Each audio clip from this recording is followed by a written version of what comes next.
이제 수련회 가가지고 저희 교육자들은 지금 남해에 있고 제가 남해에서 여기까지 막 엄청 빨리 올라왔어요.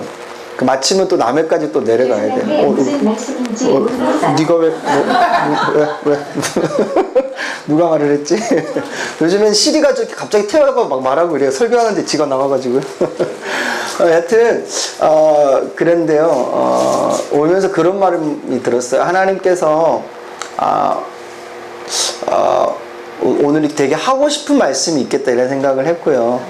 전 부족하지만 또 하나님께서 제게 주신 생각들, 또 오시는 분들에게 하나님께서 들려주고 싶은 얘기가 있는 것 같다. 그래서 되게 좀 이게 억착스럽게 좀 요번에 오게 됐거든요. 저 원래 잘 안 그러는데 바쁜 사람도 아니신데.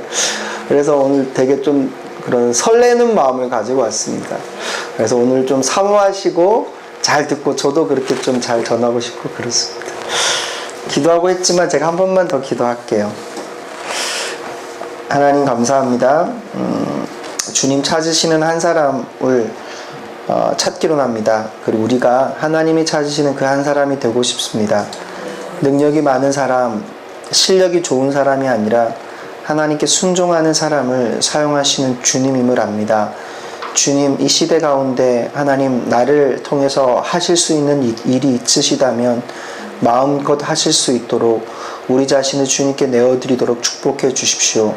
놀라운 변화가 일어나고 있습니다. 하나님 우리에게 통찰을 주시고 우리에게 있는 환경이나 실력을 뛰어넘어 이 시대를 통찰하며 내게 주신 상황과 형편 가운데 감당할 수 있는 것들을 감당하여 이 시대의 놀라운 복음의 진보를 나타낼 수 있도록 축복하여 주십시오. 감사하며 예수님 이름으로 기도합니다. 네, 이제 진짜 시작해 보겠습니다. 저는 김태형 목사고요. 대구에 있습니다. 저는 이제 개발을 조금 하는 목사인데요. 이런 거 개발했을 때 교회 선거가 너무 복잡해가지고요. 스마트폰으로 이렇게 장로님 선거하는 거 하나 만들었어요. 그래서 엄청 빨리 선거가 끝나요. 정확하고. 그래서 이번 주는 이거 한다고 우리 교회 선거했거든요. 근데 원래 개표한 지 8시간 이렇게 걸려요. 교회는 선거가 복잡하잖아요. 2차 선거 있고, 우리 권사님 후보도 몇백 명이고 막 이렇잖아요. 이거 하면 금방 끝나요. 1시간 안 돼서 끝나요. 이런 거 만들었고요. 비전 트리 앱이라고 계속 강의 때 나올 건데, 이거 개발 이제 제가 했고, FMNS하고 같이 이제 계속 키우고 있고, 우리 교회 앱도 만들었어요. 이제 여기서 교회 알림도 가고, 이런 특별한 사역들을 좀 하고 있는 목사예요. 그래서 오늘 여기 제가 초대받은 것 같고요. FMAC는 이제 현재 협력 목사로 같이 사역하고 있습니다. 오늘 시작함에 있어서 좀 선교 완성이라는 단어를 생각했어요. 선교 완성이 뭘까요? 뭐냐면 주님께서 이제 모든 민족에게 복음이 다 땅끝까지 전파되면 주님께서 하늘로 올라가신 모습 그대로 다시 내려오시겠죠. 그날 모든 믿는 자들이 부활하여서 그 하나님의 보좌 앞에서 영광스러운 주님을 찬양하고 모든 피조된 피조물들이 하나님의 공의 앞에 심판받게 될 것이고 하나님의 영광스러운 공의가 선포되고 예수 그리스도의 그 보혈이 우리를 덮을 때에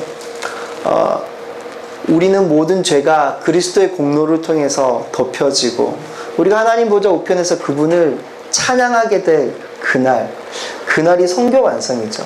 땅끝까지 복음이 전파돼서 모든 민족에게 복음이 전파되고 주님이 다시 이 땅에 재림하시게 될 그날, 그 선교가 완성될 그날, 그것이 하나님의 소원이에요.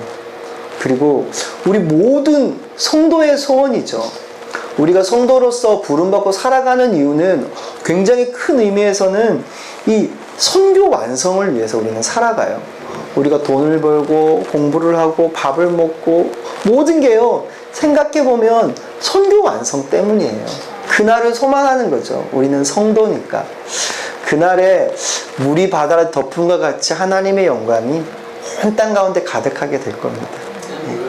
모든 피조물이 그 하나님의 살아계심을 경험하고 하나님을 높일 수밖에 없는 그 하나님의 하나님 되심이 나타나고 우리 억울한 모든 것들이 해소되고 영광스러운 하나님의 영광이 이 땅 가운데 실현될 그날, 생각만 해도 가슴이 뛰고 이런 날, 죄 지은 게 많지만 십자가를 의지하기 때문에 그 모든 게 그리스도의 중보를 통해서 회복될 그날이 성교 완성입니다. 우리가 그날을 소망하며 살아갑니다. 우리가 아주 이 성교 완성을 기대하기 때문에 중요한 게 바로 복음이죠. 복음. 우리는 복음을 전해야 합니다. 하나님 복음이 전해지기를 간절히 바랍니다. 복음에 대한 얘기 조금 하면 좋겠어요. 우리 집에 예쁜 강아지가 있어요. 예쁜 강아지가 있는데 강아지가 제가 오면 꼬리를 흔들고 너무 좋아하고 예뻐요. 막 꺼렁하고 너무 좋아해요. 나도 강아지를 너무 사랑해요. 근데 강아지가 하루는 아픈 거예요. 너무 아파하고 막 죽을 것 같아요. 그래서 병원에 데리고 갔어요. 데리고 갔는데 강아지가 심장병에 걸렸대요. 그래서 곧 죽을 수가 있다는 거예요. 그래서 이 심장을 다른 심장으로 갈아야 된대요. 그래서 열심히 이 강아지에 맞는 심장을 막 찾아봤는데요. 강아지에 맞는 심장을 찾았대요. 근데 그게 뭐냐면 우리 딸의 심장이라는 거죠. 만든 얘기예요. 너무 놀라지 마세요. 이건 우리 딸이에요. 이건 제가 모르는 강아지예요. 네. 처음에서 잘 몰라요. 우리 딸은 진짜예요. 우리 딸을 만약에 제가 강아지를 너무 사랑하잖아요. 제가 강아지를 너무 사랑한데 강아지를 너무 사랑해가지고 우리 딸이 있는데 우리 딸의 심장을 빼가지고 강아지를 살렸다 칩시다. 그러면 그 다음날 신문에 뭐라고 날까요? 1번 강아지를 너무 사랑하는 김태형씨 동물애호가님이 강아지를 살리셨습니다. 이렇게 날까요? 2번 미친놈 어떻게 돼서 뭐 감옥에 가다 이렇게 될까요? 2번이겠죠? 어렵나요? 이거는 제가 강아지를 사랑하지 않아서 강아지를 살리지 않는 게 아니라 강아지를 아무리 사랑하지만 제 딸아이를 죽일 수는 없는 일이더라고요. 그런데 하나님이 저를 너무 얼마나 사랑하시는지 강아지만 또 못한 저를 위해서 그분이 아들을 죽이셨다는 이 사실은 생각할수록 이해가 잘 안 되는 것 같아요. 이건 이해해서 하나님이 그러실만 해. 하나님이 아들을 죽이실만 했구나. 이렇게 생각되는 거는 어렸을 때는 그렇게 생각했던 것 같아요. 하나님이니까 예수님은 죽어도 괜찮은 것 같고 별로 하나님한테 그게 어려운 일이라고 생각을 못했어요. 근데 딸아이를 낳고 우리 딸아이를 보면서 하나님에게 아들을 주신다는 일이 너무너무 힘든 일이구나. 이런 거를 이렇게 확 이렇게 깨달은 적이 있어요. 하나님도 너무너무 이렇게 마음이 아프셨더라고요. 그러니까 그분이 아들을 주신다는 게 결코 쉬운 일이 아니었어요. 하나님 앞에 따진 적이 있어요. 하나님 사랑하신다면서 어떻게 그러실 수 있어요? 막 따졌는데 하나님이 그러셨어요. 그러면 너는 어떡하냐? 이 말씀을 하시면서 그럴 수 있는 그 하나님의 사랑이 너무너무 크다는 걸 깨달았어요. 근데 생각할수록 이 피조물을 대신한 창조주의 죽음이라는 것 자체가 모순이에요. 저희 강아지를 위해서 제 딸을 죽인다는 것 자체가 말이 안 되듯이 저는 이 사랑 자체는 이해하는 사랑은 아닌 것 같아요. 우리가 이해해서 합리적이고 논리적으로 받아들일 수 있는 사랑이 아니고요. 이해할 수 없는 그 하나님의 크신 사랑이 불가항력적으로 우리에게 막 밀려 들어오는 이게 하나님의 사랑이죠. 피조물을 대신해서 창조주가 죽었어요. 창조주는 대신 피조물을 만들어도 되잖아요. 왜 그렇게 하셨을까요? 그 이유는 뭐냐면 이 피조물이 죄를 지었기 때문에 그렇죠. 근데 이 창조주의 특징은 뭐냐면요, 공의로우시거든요. 정말 완전한 절대선이세요. 하나님은 완전하게 공의로우셔가지고 너 친하니까 한번 봐줄게 이렇게 할 수가 없어요. 왜냐면 그렇게 하면 착한 하나님이 아니라 못된 하나님이 돼요. 나 한번 봐줄게 이거는 못된 하나님이에요. 공의롭지 못한 하나님. 하나님이 절대 선하시거든요. 하나님의 어떠한 악도 없으신데 하나님 완전하게 선하시기 때문에 이 죄를 심판하셔야지만 해요. 그래야지 하나님의 하나님 되심이 무너지지 않아요. 하나님이 근데 문제가 있는데 이가 심판을 해야 되는데 얘를 심판하잖아요. 얘를 심판하는 결과가 뭐냐면 사망인 거예요. 얘를 죽여야지만 돼요. 그래서 하나님이 이 사람을 죽여야지만 하는 상황이 된 거죠. 그래서 잠시만요. 왜 안 넘어가지? 됐어요. 네. 하나님이 죽여야 되는 상황이 됐는데 하나님의 또 하나의 특징은 뭐냐면 공의와 함께 사랑하신다는 거예요. 하나님이 이 존재를 사랑하신 거죠. 죽여야 하는데 사랑하니까 죽일 수가 없고 이게 하나님의 딜레마였어요. 하나님이 고민을 엄청 하셨을 것 같아요. 어떻게 하면 얘를 좀 살릴 수 있지? 죽여도 되는데 하나님에겐 별로 이렇게 뭐 모자란 게 없거든요. 근데 죽일 수 없는 하나님의 사랑이 있으신 거죠. 하나님이 고민의 유일한 방법은 뭐냐면 이 죄를 해결하는 거였어요. 다 아시는 얘기예요, 맞죠? 죄를 해결하는 거였는데 죄를 해결하려면 방법이 죄가 없는 인간이 이 죄를 대신 짊어져야 됐어요. 죄가 없는 강아지가 대신 짊어질 수는 없어요. 인간이 죄를 지었기 때문에. 그래서 죄가 없는 인간이 필요했어요. 죄가 없는 존재를 찾았는데 죄가 없는 존재는 하나님 자신만 죄가 없었어요. 그래서 그 하나님이 어떤 결정을 하셨냐면 그 하나님이요 인간이 돼서 이 땅에 오시기로 하신 거죠. 바로 그게 성육신이라는 사건이죠. 인카네이션. 그분이 하나님이심에도 불구하고 자기가 만든 피조물로 이 땅에 오시는 거예요. 이건 진짜 말도 안 되는 사건이거든요. 생각하고 생각할수록 그분이 피조물과 같이 됐다는 건 말이 안 돼요. 제가 강아지 예를 들었지만 강아지를 내가 너무 사랑한다 그래서 강아지가 되면 안 되잖아요. 근데 이건 그것과도 비교할 수 없을 정도로 하나님이 피조된 인간과 같이 되셨다. 그 인간이 갖고 있는 유한한 모든 조건 안에 그분이 들어오신 거죠. 왜요? 인간을 살리려고요. 자기만 죄가 없거든요. 그래서 하나님이 성육신 하신 거예요. 그래서 유일한 길 하나를 만들어 놓으셨어요. 그게 뭐냐면 바로 이 십자가라는 다리예요. 이것 말고는 길이 없어요. 애들이 자꾸 말해요. 아, 왜 예수님만 믿어요? 구원받아요. 착한 일 하면 안 돼요. 왜 교회는 그래요? 왜 붙여놓으면 안 돼요? 교회는 너무 이기적인 거 아니에요? 교회는 너무 잘났어요. 왜 교회만 잘났고 다른 건 다 못했어요? 따지는데 그게 아니고요. 만약에 제가 하나님이라면 부처 믿어도 된다면 부처라는 다리를 놓겠어요. 착한 일 했으면 착한 일은 다리 놓겠는데요. 그거 해가지고요. 죄의 문제를 해결할 수가 없었어요. 하나님이 이 죄의 문제를 해결하기 위해서 찾고 찾다가 유일하게 찾은 방법 하나가 이거 하나밖에 없었어요. 죄가 없는 하나님 자신이 인간이 되는 방법밖에 없었어요. 이건 하나님이 이기적이신 게 아니라요. 이것 말고 방법이 없어서 주신 완전한 은혜며 절대적인 사랑이고 가장 큰 축복이 성육신이죠. 이것 말고는 방법이 없었어요. 근데 하나님이 이 방법을 선택하신 거예요. 얼마나 이게 큰 은혜인지 몰라요. 그리고 이 길을 어떻게 주시는지 아세요? 헌금 많이 하면 이 다리 건너줄게. 교회 안 빠지면 해줄게. 이런 게 아니라요. 모든 사람이 이 다리를 건널 수 있도록 이걸 믿으면 되게 만들었어요. 그래서요, 이 복음을요, 믿는다는 것은 받아들이는 거거든요. 복음을 받아들이면 되도록 영접한다. 예. 그 이름을 영접하는 자에게 하나님의 자녀가 되는 권세를 주셨죠. 그래서 이렇게 받아들이기만 하면 하나님의 자녀가 될 수 있어요. 이까지 아는 거였죠. 근데 여기서요, 어떻게 그러면 이 사람들이 이 사실을 알게 할까라는 게 문제예요. 하나님이 이 사람들에게 야, 내가 너희를 위해서 십자가 지고 이렇게 됐어. 너 아무것도 아니라 이것만 믿으면 돼. 이걸 말해줘야지 걔들이 믿잖아요, 사람들이. 근데 이걸 어떻게 하면 될까요?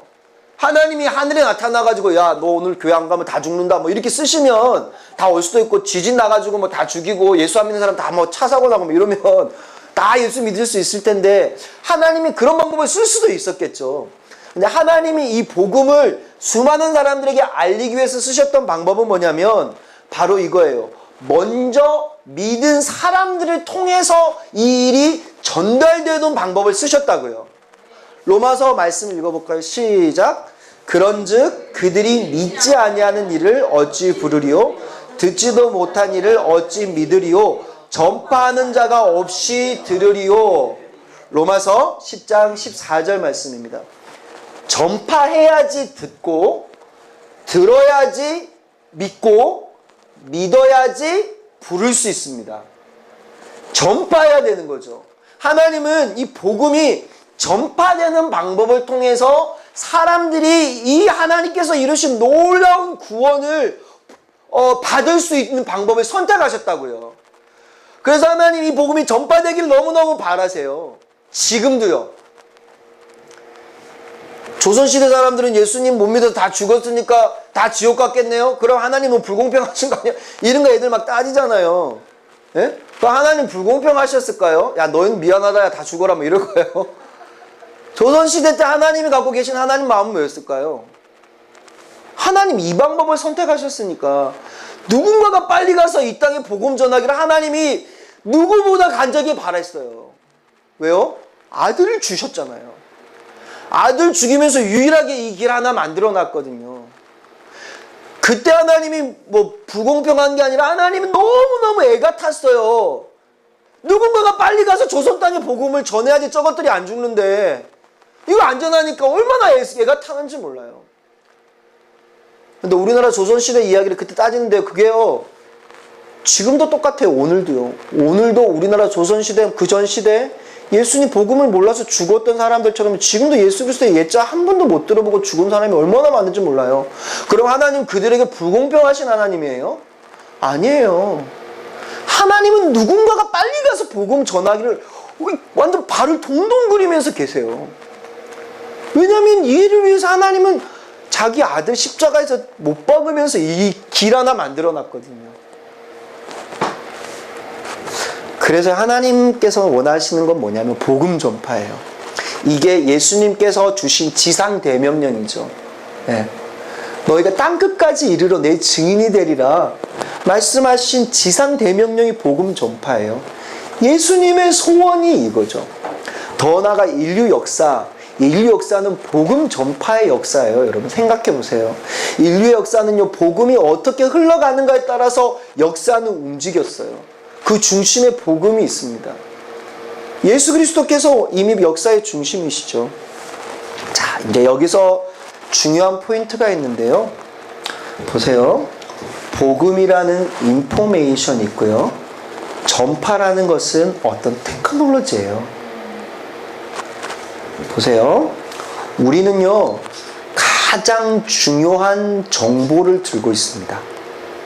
우리는 모든 사람이 들어야 할 가장 어떤 정보보다도 중요한 정보를 우리가 가지고 있고, 우리에게 있는 사명은 뭐냐면 이 복음을 땅끝까지 전하라는 게 우리에게 있는 사명입니다.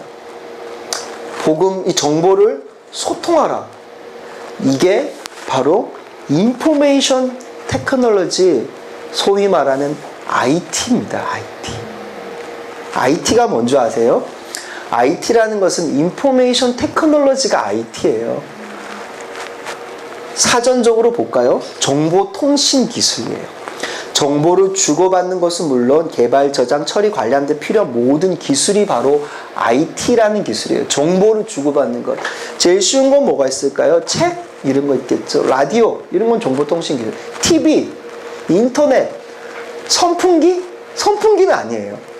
선풍기는 정보를 주고받지는 않잖아요. 그런데 스마트폰으로 선풍기를 조작할 수 있다? 이거 IT가 되는 거예요.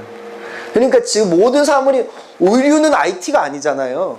근데 이게 IT가 되는 이유는 왜예요? 4차 산업혁명 시대가 되면서 이게 정보를 주고받기 시작하면 IT 영역으로 오는 거예요. 그러니까 모든 것이 IT로 다 흡수되고 있는 시대인 거예요.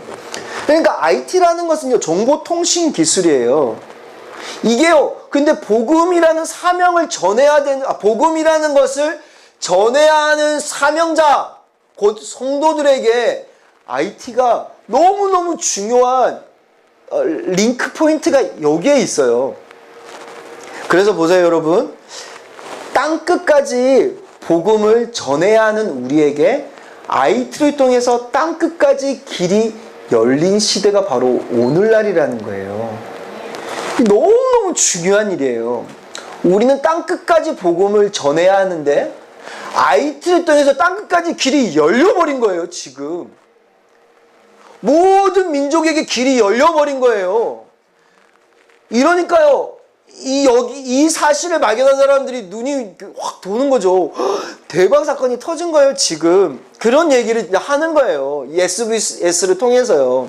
그래서 ICT는요, 이 시대에게 주신 엄청난 하나님의 선물이에요. 이런 얘기를 제가 오늘 좀 할 거예요. 아주 쉽게 할 거예요. 걱정 마세요. 저는 오늘 쉬운 것만 할 거예요. 마가복음 16장 3절에 이런 말씀이 있는데 읽어볼까요? 시작. 아침에 하늘이 붉고 흐리면 오늘은 날이 굳겠다 하나니 너희가 날씨는 분별할 줄 알면서 시대의 표적은 분별할 수 없느냐. 아멘. 예수님이 바리새인들에게 말했어요. 야, 너희는 날씨는 분별하면서 왜 시대의 표적은 분별할 수 없느냐. 시대의 표적? 바로 예수 그리스도. 예수 그리스도께서 지금 오셔서 놀라운 구원과 그 기다렸던 메시아로서의 사역을 하고 있음에도 불구하고 예수 그리스도를 알아보지 못하는 그들에게 예수님 너무너무 답답해 하셨어요. 지금 시대는 금식할 때가 아니라 지금 함께 즐거워해야 할 때다.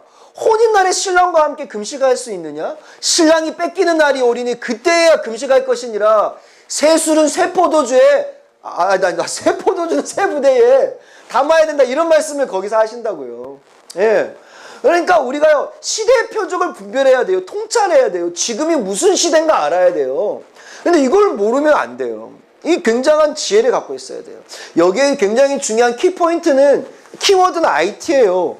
여러분, 엄청난 변화가 일어나고 있어요. 아마 지난주, 지지난주에서 계속 그런 얘기를 들었을 거예요. 4차 산업혁명이 일어나고 있죠. 이런 얘기 저도 조금만 해볼게요. 4차 산업 엄청 많아요. 뭐 이건 제가 다 말 안 하고 넘어갈 거예요. 나노 테크놀로지, 뭐 이거 엄청 작은 로봇 이런 거예요. 이게 혈관 속에 타고 다니면서 우리 암을 치료하고 막 이래요. 이제 로봇이 엄청 작아요. 3D 프린터는 이제 다 만들어내는 거거든요. 이거는 굉장한 기술이에요. 왜냐면요, 우리가 살고 있는 산업 구조의 1차 산업 기반은 제조업이거든요. 제조가 되면 마케팅, 유통, 서비스 이런 게 막 쌓여서 오늘날의 산업 구조가 돼요. 그게 자본이 흘러가는 구조인데, 이거는 집에서 제조를 해버리면요, 제조업 기반이 흔들리잖아요. 이거는 전체적인 산업과 자본의 흐름이 다 뒤바뀌어 버릴 수 있는 기술이 이거예요. 그러니까 다들 두려워하고 막 엄청나게, 여기 돈이 엄청나게 집중될 수밖에 없다고 보는 거예요. 네. 이거 3D 프린터로 아, 그랬어요? 그렇죠. 잘했어요. 그러니까 저런 게 이제 되는 거잖아요. 3D 프린터로 이제 막 다 만들 거예요. 좀 있으면 뭐 이거 피자도 만들고 이래요. 예, 오늘은 맥도날드 햄버거를 출력해 먹자 이러면 맥도날드 햄버거가 나오고, 오늘은 롯데리아를 하자 롯데리아가 나오고, 이렇게 그렇게 돼요. 왜냐면 이게 음식 식용 이제 재료를 갖고 이렇게 하면 비슷한 맛이 나는 뭐 이런 게 만들어져요. 재밌죠? 무인 자동차가 되면 어떻게 될까요? 대전에서 사람이 안 살아도 돼요. 한 3시간 떨어진 저기서 살아도 돼요. 왜냐면 잠자고 있으면 데려다 주잖아요. 주거지역이 완전하게 바뀌어져요. 그러면 집값이 완전하게 바뀌겠죠. 도시의 크기가 다 달라져요. 대전 전체 신호등이 없어져요. 신호등 없이 내가 100km로 여기 가고 있으니까 너는 기다렸다가 지나가. 이렇게 서로가 막 소통하거든요. 그러니까 대전 전체가 한 대의 컴퓨터가 대전에 있는 모든 차를 운행한다고 생각하시면 돼요. 그러니까 기다렸다 지나가니까 삭삭삭삭 이렇게 지나가는데 사고가 전혀 나지 않는 막 지나가는 교차로가 되는 게 이런 기술이에요. 5G가 나오고. 그러니까 사람들이 주차장이 없어져요. 노는 차가 없어요. 왜냐하면 차가 계속 돌아다녀요. 왜냐하면 주차장이 없어도 돼요. 차가 내가 안 타는 동안 돌아다니고 야 나 와 이러면 차가 와요. 그런 개념이 되면 소유 개념도 없어질 수 있어요. 아무 차나 타면 내가 원하는 대로 데려다 주면 되니까요. 뭐 이런 완전 다른 세상이 지금 와요. 빅데이터는 뭐 이거는 이제 엄청난 이제 이런 기술이고요. DNA 복제, 인공지능, 뭐 로봇공학 이런 것 때문에 아주 새로운 세상이 와요. 뭐 이런 걸 배우실 텐데, 그래서 싱귤러리티라는 이제 포인트가 온다고 봐요. 이건 뭐 한번 좀 연구해 보시면 돼요. 이건 뭐냐면 레이 커즈왈이라는 사람이 말한 건데, 이 사람 굉장히 유명한 미래학자거든요. 커즈왈 키보드 이거 개발한 뭐 이런 과학자이기도 한데, AI 알파고 만들 때 레이 커즈왈이 굉장한 또 공을 했어요. 이 사람이 말한 어떤 신조어인데요. 싱귤러리티는 뭐냐면 과학기술이 발전하다 못해서 결국은 어떤 시점에 기술이 인간을 탁 뛰어넘는 포인트가 있을 건데, 그것이 바로 싱귤러리티다. 그것은 2045년이다 이렇게 말해요. 이 시점이 온다고 봐요. 그래서 뭐 이런 거예요. 내 기술, 내 데이터를, 내가 있는 기억 있잖아요. 이걸 쫙 뽑아가지고 하드디스크에 저장해 놓고요. 그래, 컴퓨터에 그럼 내가 있는 거예요. 나하고 똑같이 내가 컴퓨터 안에 있는 거예요. 대화도 할 수 있고, 더 나아가 얘를 쫙 뽑아가지고 컴퓨터에 넣으면 나하고 똑같은 행동과 생활을 하는 로봇가 만들어진다. 뭐 이런 거예요. 그래서 이 사람은 2045년이 되면 인간이 죽지 않고 영생하는 시대가 된다. 이렇게 말하거든요. 굉장한 바벨탑이죠. 이런 건 뭐 얘기는 너무 많고요. 하여튼 시대가 엄청나게 변하고 있다는 게 오늘 제 포인트예요. 이런 IT 시대 4차 산업혁명의 굉장히 중요한 특징은 초지능성, 초연결성, 뭐 예측 가능성 이렇게 말하는데, 오늘 저는 이 초연결성이라는 포인트에 좀 집중해서 말할 거예요. 말을 하고 있어요. 오늘의 주제는 뭐냐면 소셜 네트워크거든요. 소셜 네트워크를 그러니까 온라인 커뮤니티가 왜 중요한가를 제가 이제 오늘 제가 얘기하는 주제예요. 그래서 이 4차 산업혁명 이런 얘기 제가 엄청나게 하고 싶은 말이 많아도 오늘은 이걸 얘기할 거예요. 근데 초연결성이라는 단어는 굉장히 폭넓은 기술이고 개념인데, 저는 오늘 특별하게 사람들이 연결되어 있는 소셜 네트워크에 대해서 좀 얘기를 이제 여러분에게 강조하고 싶어요. 왜냐하면 모든 사람이 이제 이 인터넷으로 다 연결이 된 시대가 됐기 때문에 그래요. 옛날 말은 모든 길은 로마로 통한다. 이런 말이 있었잖아요. 맞죠? 모든 길은 로마로 통한다. 근데 이제는 무슨 말이냐면요. 모든 길은 페이스북으로 통한다. 이렇게 이제 바꿔졌어요. 재밌는 영상을 하나 보여줄게요. 이 영상은 뭐냐면 페이스북 있잖아요. 카카오톡 같은 비슷한 걸 생각하세요. 페이스북도 카카오톡처럼 친구가 있거든요. 페이스북에 친구와 친구를 연결해봤어요. 아, 너 친구네? 연결. 친구들을 쭉 연결해봤어요. 그러니까 어떻게 되는지 보세요. 엄청 커지면서 지금 뭐 같이 보이세요? 세계 지도처럼 보이죠? 맞죠? 계속 돼 있어요. 우리나라는 어디 있죠? 여기 있어요. 일본 이렇게 돼 있어요. 근데 우리나라 위에는 좀 별로 없다. 맞죠? 북한은 별로 안 하니까. 네. 이렇게 됐어요. 그러면 이거는 여러분 지도를 그린 게 아니라 페이스북에 친구와 친구를 연결해 보니까 지도 모양이 나온 거예요. 그럼 보세요. 우리나라에서 필리핀 애들하고 엄청 페이스북을 많이 했어요. 그럼 어떻게 될까요? 선이 엄청 많이 생기면서 붙어있는 땅처럼 보이겠죠. 여기에 있는 만약에 아프리카 아이들이 미국 애들하고 엄청 페이스북을 많이 했어요. 그러면 이게 붙어있는 것처럼 연결이 되겠죠. 이건 굉장한 그림이에요. 왜냐하면 이게 우리가 살아온 지구가 아니라 앞으로 아이들이 살아갈 새로운 지구예요. 소통의 지구인 거죠. 지리적으로는 비행기를 타고 가야 되고 바다로 떨어져 있지만 소통의 공간으로는 붙어있는 대륙과 똑같이 될 수 있는 개념이 된 거예요. 페이스북 안에서요. 이래서 이거는요, 완전 전혀 새로운 지구가 만들어지고 있어요. 여러분, 이게 몇 년 전 거거든요. 지금 훨씬 더 복잡해지고 훨씬 더 많아졌어요. 전 세계인들이 여기에 다 인볼브 막 이렇게 들어와 있어요. 그래서요, 제가 태국에 있는 애들 막 제 페이스북 친구 애들이요, 잘 모르지만 얘들이 영어로 대충 적으면 아, 얘가 결혼했네? 아, 얘가 뭘 했네? 알 수 있어요. 우리 옆집 사람이 날 모르는데 나는 필리핀에 있는 걔가 뭘 하는지 내가 보고 있다니까요. 아, 얘 졸업했구나. 아, 얘가 생일이었구나. 영어로 뭐 congratulation 적어줄 수가 있다니까요. 걔도 나한테 적어줘요. 왜요? 이 새로운 지구 안에서 새롭게 소통하고 있는 거예요. 이게 여러분 지구가 완전하게 뒤바뀌고 있어요. 이런 새로운 시대의 새로운 세계는요, 선교적으로 정말 중요한 이슈예요. 예. 그럴 수밖에 없겠죠. 아까 여태까지 얘기했던 대로 따면 정보로 소통해야 되는 이런 게 달라지니까. 근데 정보로 소통 만나야 되는데 이런 커뮤니티 자체가 이제 완전하게 바뀌기 때문에 그래요. 만나야 되는데 이제는 오프라인으로 만나지 않아도 소통할 수 있는 시대가 되어버렸으니까요. 지구촌의 그림 자체가 완전히 뒤바뀌어 버렸으니까요. 조금만 더 얘기하고 제가 쉴게요. 산업혁명 얘기를 좀 하고 싶은데 이 기술적인 게 중요한 이유는요. 보세요. 1차 산업혁명은 증기기관 통해서 생겼어요. 증기는 물을 끓이면 그 김이 막 나오잖아요. 그거를 이제 구멍을 엄청 작게 만드니까 김이 엄청 세게 나오는 거예요. 그거 가지고 이렇게 톱니바퀴 같은 거를 물레방아처럼 만들어서 막 돌아가니까 얘가 막 돌아간 거예요. 근데 그 힘 통해 가지고 공장을 만들고 그 힘 통해 가지고 자동차도 만들고 그 힘 통해 가지고 기차도 만들고 이런 게 증기기관이에요. 그러면서 그 전에는 농경사회밖에 없었는데 증기기관이 만들어서 공장이라는 게 만들어지니까 물건을 이렇게 톱니바퀴 같은 거 해놓으니까 뚝딱뚝딱 만들어지더라. 이래서 산업이 엄청 빨리 발전했어요. 증기기관이. 그러면서 아주 중요하게 학문이 뭔지 아세요? 수학이에요. 수학 이때부터 중요해요. 그전엔 수학 안 배웠어요. 애들이 수학을 골머리 하게 되는 그 수학을 이때부터 중요해요. 왜냐하면 톱니바퀴가 돌려면 계산을 해야 되는 거예요. 그러니까 이제 이게 막 수학이라는 학문이 이때부터 대두돼요. 그러니까 이 산업혁명이라는 거는 그냥 기술 하나가 아니라요. 이 기술 때문에 인간이 살아가고 있는 자본의 흐름, 뭐 생산량, 문화, 필요한 학문, 필요한 인재상 이런 게 전부 다 뒤바뀌어 버린 게 산업혁명이거든요. 1차 산업 기반을 통해서 완전하게 바뀌어 도시화가 이루어지고 핵가족화가 되고 이 모든 게 산업혁명 때문에 일어났어요. 2차 산업혁명은 뭐냐면요. 바로 전기예요, 전기.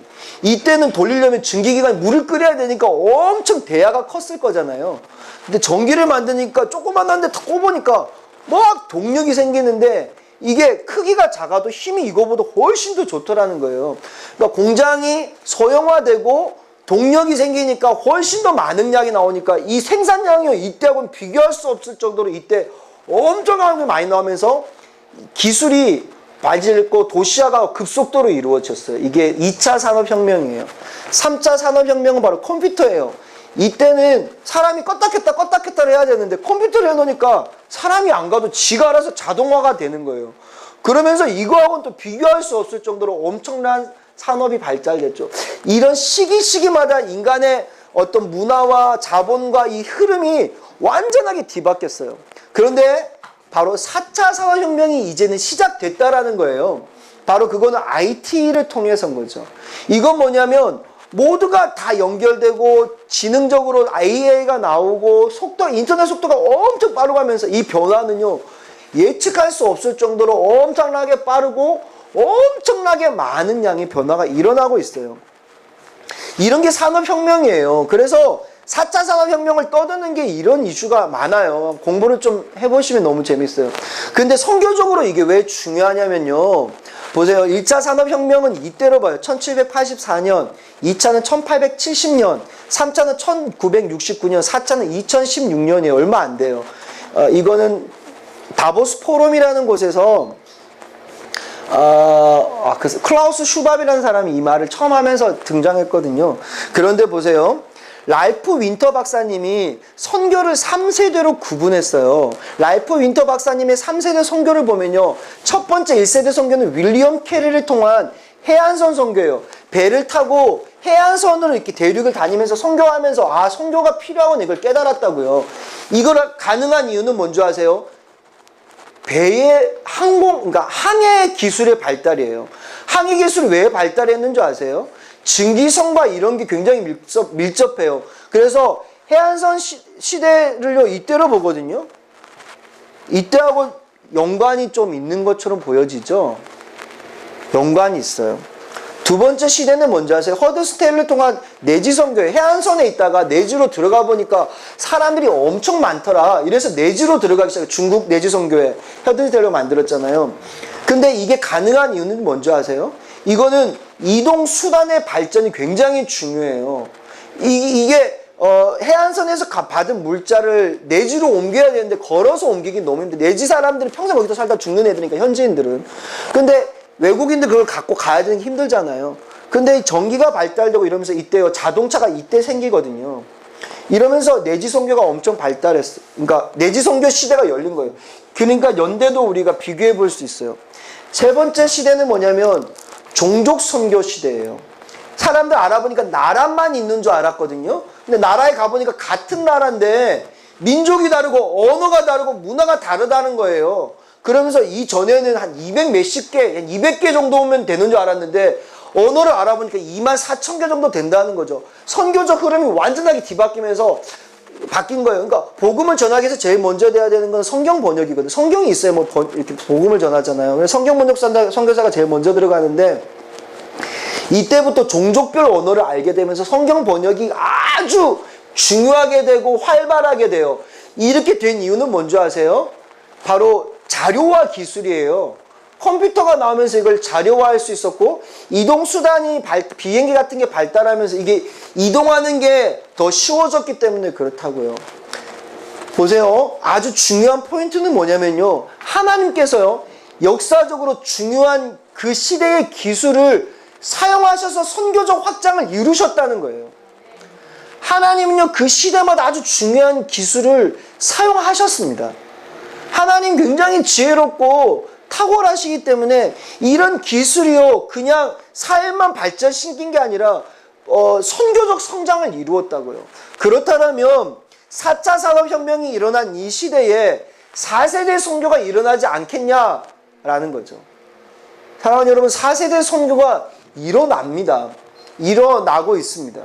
바로 그것은 이 IT를 통해서 일어나고 있다는 겁니다. 하나님께서 놀라운 일들을 이루고 있습니다. 아마 이 과정을 통해서 그런 것들을 더 많이 보게 되실 겁니다. 그래서 여러분 잘 기억하시기 바라고요. 이까지가 첫 번째 강의. 그래서 첫 번째 시간에 제가 말하고 싶은 건 뭐냐면 이 IT를 우리가 복음을 전해야 되는데 IT를 통해서 이미 길이 열려 있다는 거고요. IT라는 것 자체가 정보통신 기술이니까 정보가 흘러가는 기술인데 우리는 가장 중요한 정보를 흘려야 하는 사명을 가진 자다. 그런 측면에서 IT는 우리에게 너무너무 중요한 선물이다. 그리고 역사를 봤을 때도 하나님은 그 시대에 중요한 기술을 사용하셨는데 오늘날 가장 중요한 기술은 IT이기 때문에 IT를 통해서 하나님 일하기를 원하신다. 이게 제 첫 번째 시간의 주제입니다.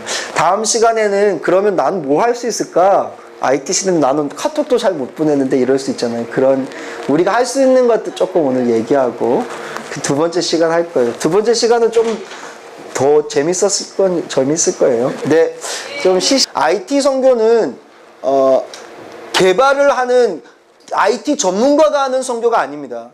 IT 전문가가 하는 선교가 아니라 모든 성도들이 해야 하는 선교입니다. 왜냐하면 시대가 그렇게 흘러왔기 때문에 그렇습니다. 아까 제가 말씀드렸지만 그래서 SVS에서 계속 말하고 싶은 것은 여러분이 IT 전문가가 되시고 개발을 하고 컴퓨터를 배우고 코딩을 배우세요. 이런 걸 말하는 게 아닙니다. 그게 아니라 우리 손에 주어진 지금 이 도구가 어떻게 써야 되는지를 설명하기 위하고 거기에 대해서 이 패러다임을 바꾸기 위한 과정이라고 생각하시면 정확한 것 같습니다. 그런 측면에서 두 번째 강의를 좀 이제 나누려고 합니다. 네. SNS가 뭘까? SNS 그러잖아요. 그건 뭐냐면 소셜 네트워크 서비스 이런 말이에요. 어려운 말로 웹상에서 이용자들이 인적 네트워크를 형성할 수 있게 진짜 어렵다 맞죠? 그게 뭐냐면 그냥 이렇게 친구 만나는데 이제 카톡으로 만날 수 있다. 뭐 이런 거예요. 예. 그러니까 이게 이제 처음에는 엄청 불편했어요. 애들이 말을 맨날 카톡질만 해가지고 얼마나 그것들을 보면 속이 막 천불이 나고, 예? 어디 커피숍 들어가면 이것들이 다 앉아서 카톡만 하고 있고, 너희들은 왜 맨날 카톡만 하냐? 저는 지금 중등부 맡고 있는데, 제가 중고등부 사역만 24년째 하고 있거든요.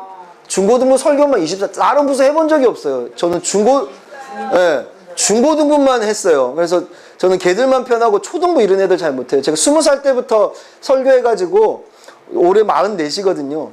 여태까지 계속 중고등 맞고 있는데요. 얘들 보면 진짜 그래요. 진짜 그렇고. 그런데 얘들이 말을 안 하는 것 같지만 실제로는 말을 엄청 많이 해요. 전부 다 카톡으로 말해요. 그러니까 대화하는 게 다르지. 어른들은 그 애들이 이해 못하는 게 자꾸 몰아치는데 얘들이요 이걸로요 말 다 해요. 엄청 말 많이 해요. 예, 예, 앉아가지고요. 언니가 방 안에 있으면서 동생한테 카톡 보내잖아요. 물 좀 떠와. 물 갖다 주고. 이런 시대잖아요. 막 부르잖아요. 야, 물 떠다 줘! 이렇게 안 하는. 이런 시대가 됐는데 이거를 나무라는 게 아니라 그런 시대의 아이들로서 이해할 수 있어야 돼요. 왜냐하면 세대가 다르고 완전하게 달라요. 뭐 지금 하여튼 뭐 그런 아이들에 대해서도 뭐 할 말이 너무 많은데, 아이고 여기에 대해서 아주 중요한 이슈는요. 지금 이 PPT가 잘못됐는데요. 0이 아니라 영향력을 주기 때문에 그래요. 스펠릿 뭐 이런 거 자꾸 막 죄송해요. 왜 이게 자꾸 이렇게 하여튼 뭐 예, 영향력을 준다 이렇게 제가 적었는데 지금 잘못됐어요. 뭐가 예. SNS가 굉장히 중요하고 무서운 이유는 영향력이기 때문에 그래요. IT를 왜 떠드는 줄 아세요? IT가 왜 4차 산업혁명의 핵심 기술이 되는 줄 아세요? 영향력이기 때문에 그래요. 왜 클라우스 슈밥이요? 다보스 포럼은 경제 포럼이거든요. 경제적으로 이렇게 모여가지고 야 올해는 뭐가 돈이 될까? 이런 거 회의하는 데가 경제 포럼이에요. 그러면 전 세계에서 돈 많은 사람들이 여기에 다 모여요. 여기 모여서 야 올해는 여기에 돈이 될 것 같습니다. 이런 얘기를 하는 거예요. 그러니까 여기에 근데 너무 중요해. 다보스 포럼에는 대통령들이 모이는 게 아니라 돈 많고 경제를 움직이는 사람들이 모여서 회의하는 게 다보스 포럼이거든요. 근데 이게 전 세계를 움직여요. 왜냐면 돈이 있잖아요. 돈이 힘이니까 정치도 여기에 좌지우지 될 거예요. 다보스 포럼 굉장히 힘이 있어요. 그래서 다보스 포럼 아무나 못 가요. 초청장을 받은 사람이 3천만 원 내면 참석할 수 있어요. 참가비가 3천만 원. 그 정도로 어려운 곳이에요. 다보스 포럼이라는 곳이. 근데 거기서 생긴 이래로 한 번도 경제적이지 않은 용어로 디스커션 한 적이 없는데요. 2016년에 처음으로 기술적인 용어로 다보스 포럼이 이루어졌거든요. 바로 그 용어가 바로 IT예요. 2016년 토론의 주제가 IT고 거기서 클라우스 슈밥이 4차 산업혁명 시대다라고 이렇게 얘기를 하면서 시대적 변화가 확 일어났거든요. 그렇게 말한 이유는 영향력이기 때문에 영향력이 끼치는 곳에 돈이 따라가기 때문에 그래요. 영향력을 볼까요? 한번. 이 사건 기억나는지 모르는데 영상을 볼게요. 아이고 잠시만요. 소리는 네, 버스 기사가 그냥 출발했다는 글이 인터넷에 터지면서 비난이 쇄도했습니다. 그런데 그 이후에 또 버스 기사가 잘못이 없다는 이야기가 나오면서 진실 공방으로 번졌는데 서울시가 진상조사에 나섰습니다. 노동규 기자. 사건은 어제 저녁 서울의 한 정류장에서 일어났습니다. 여자 어린이만 버스에서 내린 뒤 어머니가 내리기 전 버스 문이 닫혔습니다. 어머니가 문을 열어달라고 외쳤지만 버스 기사는 무시하고 내달렸고 다음 정류장에서야 내려줬다는 게 SNS에 올라온 글입니다. 버스 기사에 대한 갖은 비난이 쇄도했고 서울시가 진상조사에 나섰습니다. 버스 내부의 CCTV를 입수해 분석한 결과 아이가 내렸을 당시 16초간 정차했던 걸로 확인됐습니다. 또 어머니가 문을 열어달라고 했을 때는 버스가 떠나 이미 차로를 변경한 뒤였습니다. 이런 점을 들어 서울시는 버스 기사가 규정대로 해 큰 잘못이 없어 보인다고 판단했습니다. 정에서 밖에는 못 쓰게 됐죠. 이미 아이 요청을 결국은 차로를 변경해가지고 쓸 수가 없는 상황이어가지고 그렇게 했다는 거죠. 버스 기사의 딸이라고 주장하는 이도 SNS에 글을 올려 아버지의 무고함을 항변했습니다. 버스 기사도 아이 어머니의 사과 요구를 받아들일 뜻이 없는 상태라고 서울시는 전했습니다. SBS는 서울시를 통해 아이 어머니와 접촉하려 했지만 논란이 더 커지는 걸 원치 않는다며 거절했습니다. SBS 노동규입니다. 자, 무슨 내용인지 아시는지 모르겠는데요. 이런 내용이에요. 여자 4살 여자아이가 내렸는데 엄마가 애가 내렸어 문이 닫힌 거예요. 엄마가 내려달라고 했는데 아저씨가 안 내려주고 막 출발했다는 거죠. 그래서 엄마는 막 애교라고 막 이랬는데 욕하면서 아저씨가 그냥 지나갔고 이걸 이제 이 사건 20분 후에 누가 인터넷에 글을 올리면서 하루 이제 인터넷에 글을 올린 지 반나절 만에 이 완전 난리가 났어요. 서울시 전체가. 수십만 댓글이 달리면서 이 사람이 누군지 기사 신상 털고 신상 다 털어서 욕하고 죽이자고 난리가 났어요. 그렇게 밤새도록 있어 너무 시끄러우니까 서울시가 정황을 파악하려고 나섰는데 그날 저녁 이 기사 딸이 CCTV를 보고 CCTV 내용을 올린 거예요. 알고 보니까 엄마는 스마트폰 하고 있다가 애가 내린 줄도 몰랐어요. 애가 내렸을 때 문이 16초간 열려 있었고 애가 내리고 보니까 출발하고 보니까 애가 없는 거예요. 그래서 야 어디 있냐 이렇게 했는데 이미 버스가 안쪽으로 들어와서 내릴 수가 없었어요. 그래서 내려달라고 막 그랬는데 아저씨 여기서 못 내리니까 다음 정거장에 내리세요. 지금 위험해서 못 내려요. 이랬는데 아줌마가 욕하고 이렇게 했던 거예요. 그래서 이 딸이 올리면서 이 글이 올라가자마자 네티즌들의 방향이요 순식간에 뒤로 확 다 바뀌어가지고 처음 이 글을 올렸던 여자를 또 찾아낸 거예요. 이 사람을. 그래가지고 누가 글을 올렸느냐 욕하고 난리가 난 사건이에요. 한 사람의 글이요 수십만 명을 막 움직였어요. 전부 다 운전기사 죽이자고 난리 났다가 이 글 하나 때문에요 이 수십만 명이 순식간에 뒤바뀌어가지고 이 글 쓴 사람이 그리고 이 아줌마가 완전 나쁜 사람이 된 사건. SNS라는 게 이런 거예요. 하나 더 볼까요? 한 인터넷 카페에 어린이집 교사가 원생을 학대했다며 교사의 신상 정보가 올라와서 그 해당 교사가 괴로워하다가 스스로 목숨을 끊는 일이 발생했습니다. 요즘은 원생 학대 사건이 워낙 자주 일어나서 그렇긴 합니다만 이 교사가 과연 그렇게까지 비난받을 만한 행동을 한 건지 논란이 커지면서 수험생 교사의 억울함을 풀어달라는 국민 청원에도 보였습니다. 최초로 학대 의혹을 제기한 인터넷 카페에서는 우리는 추모하는 글이 이어지고 있습니다. 최원국 기자가 취재했습니다. 경기 김포의 한 어린이집, 한 인터넷 카페에 이 어린이집 교사가 안기는 아이를 밀쳐 나뒹굴게 했다고 썼습니다. 드라마틱한 묘사가 이어지지만 직접 본 일은 아니었다고 나중에 설명합니다. 이 글을 계기로 보육교사의 실명이 공개됐고 평소엔 더 심한 학대를 했을 것이다라는 댓글이 이어졌습니다. A씨는 아동학대 가해자로 의심을 받고 실명 등 신상이 인터넷에 공개되면서 이곳에서 극단적인 선택을 했습니다.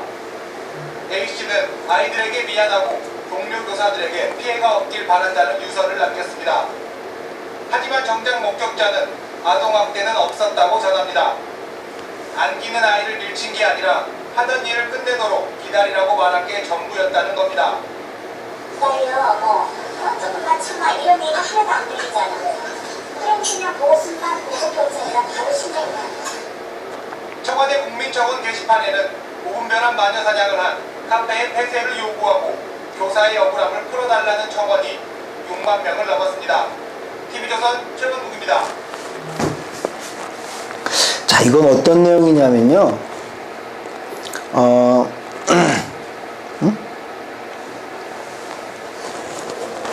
처음에 이제 이모인가가 글을 올렸어요. 이 아이의 이모가 소풍 가서 아이를 때렸다고 글을 올린 거예요. 애를 때렸다. 그래서 카페에서 신상 털기하고 이 여자 선생님의 사진과 이름을 공개해가지고 완전 이 여자에 대해서, 이 교사에 대해서 엄청난 욕이 올라왔어요. 이 이모가 올린 글 하나 때문에. 결국은 교사는 아파트에서 투신해서 자살했어요. 그런데 내용은 뭐였냐면요. 아이가 넘어졌어요. 넘어져가지고 그 먼지를 이렇게 털어준 거예요. 근데 이걸 통해서 난리가 났고 알아보니 CCTV 조사해보니까 이 이모가 와가지고 유치원 와가지고 욕하고 막 이런 게 다 나온 거예요. 그러면서 이렇게 말했던 오만 사람들이요. 다시 누구를 욕할까요? 곧바로 이 이모를 욕하기 시작한 거예요. 그러면서 전혀 역사가 되면서 이 가해자를 처벌해달라고 그런 거예요. 너무 웃기지 않아요? 이렇게 죽인 게 이 여자가 자살하게 만든 게요. 솔직히 이모라기보다요. 이렇게 움직였던 사람들이에요. 근데 이렇게 지들이 다 그렇게 해놓고요. 반대로 또 확 바뀌는 거예요. 이 왜 이런 줄 아세요?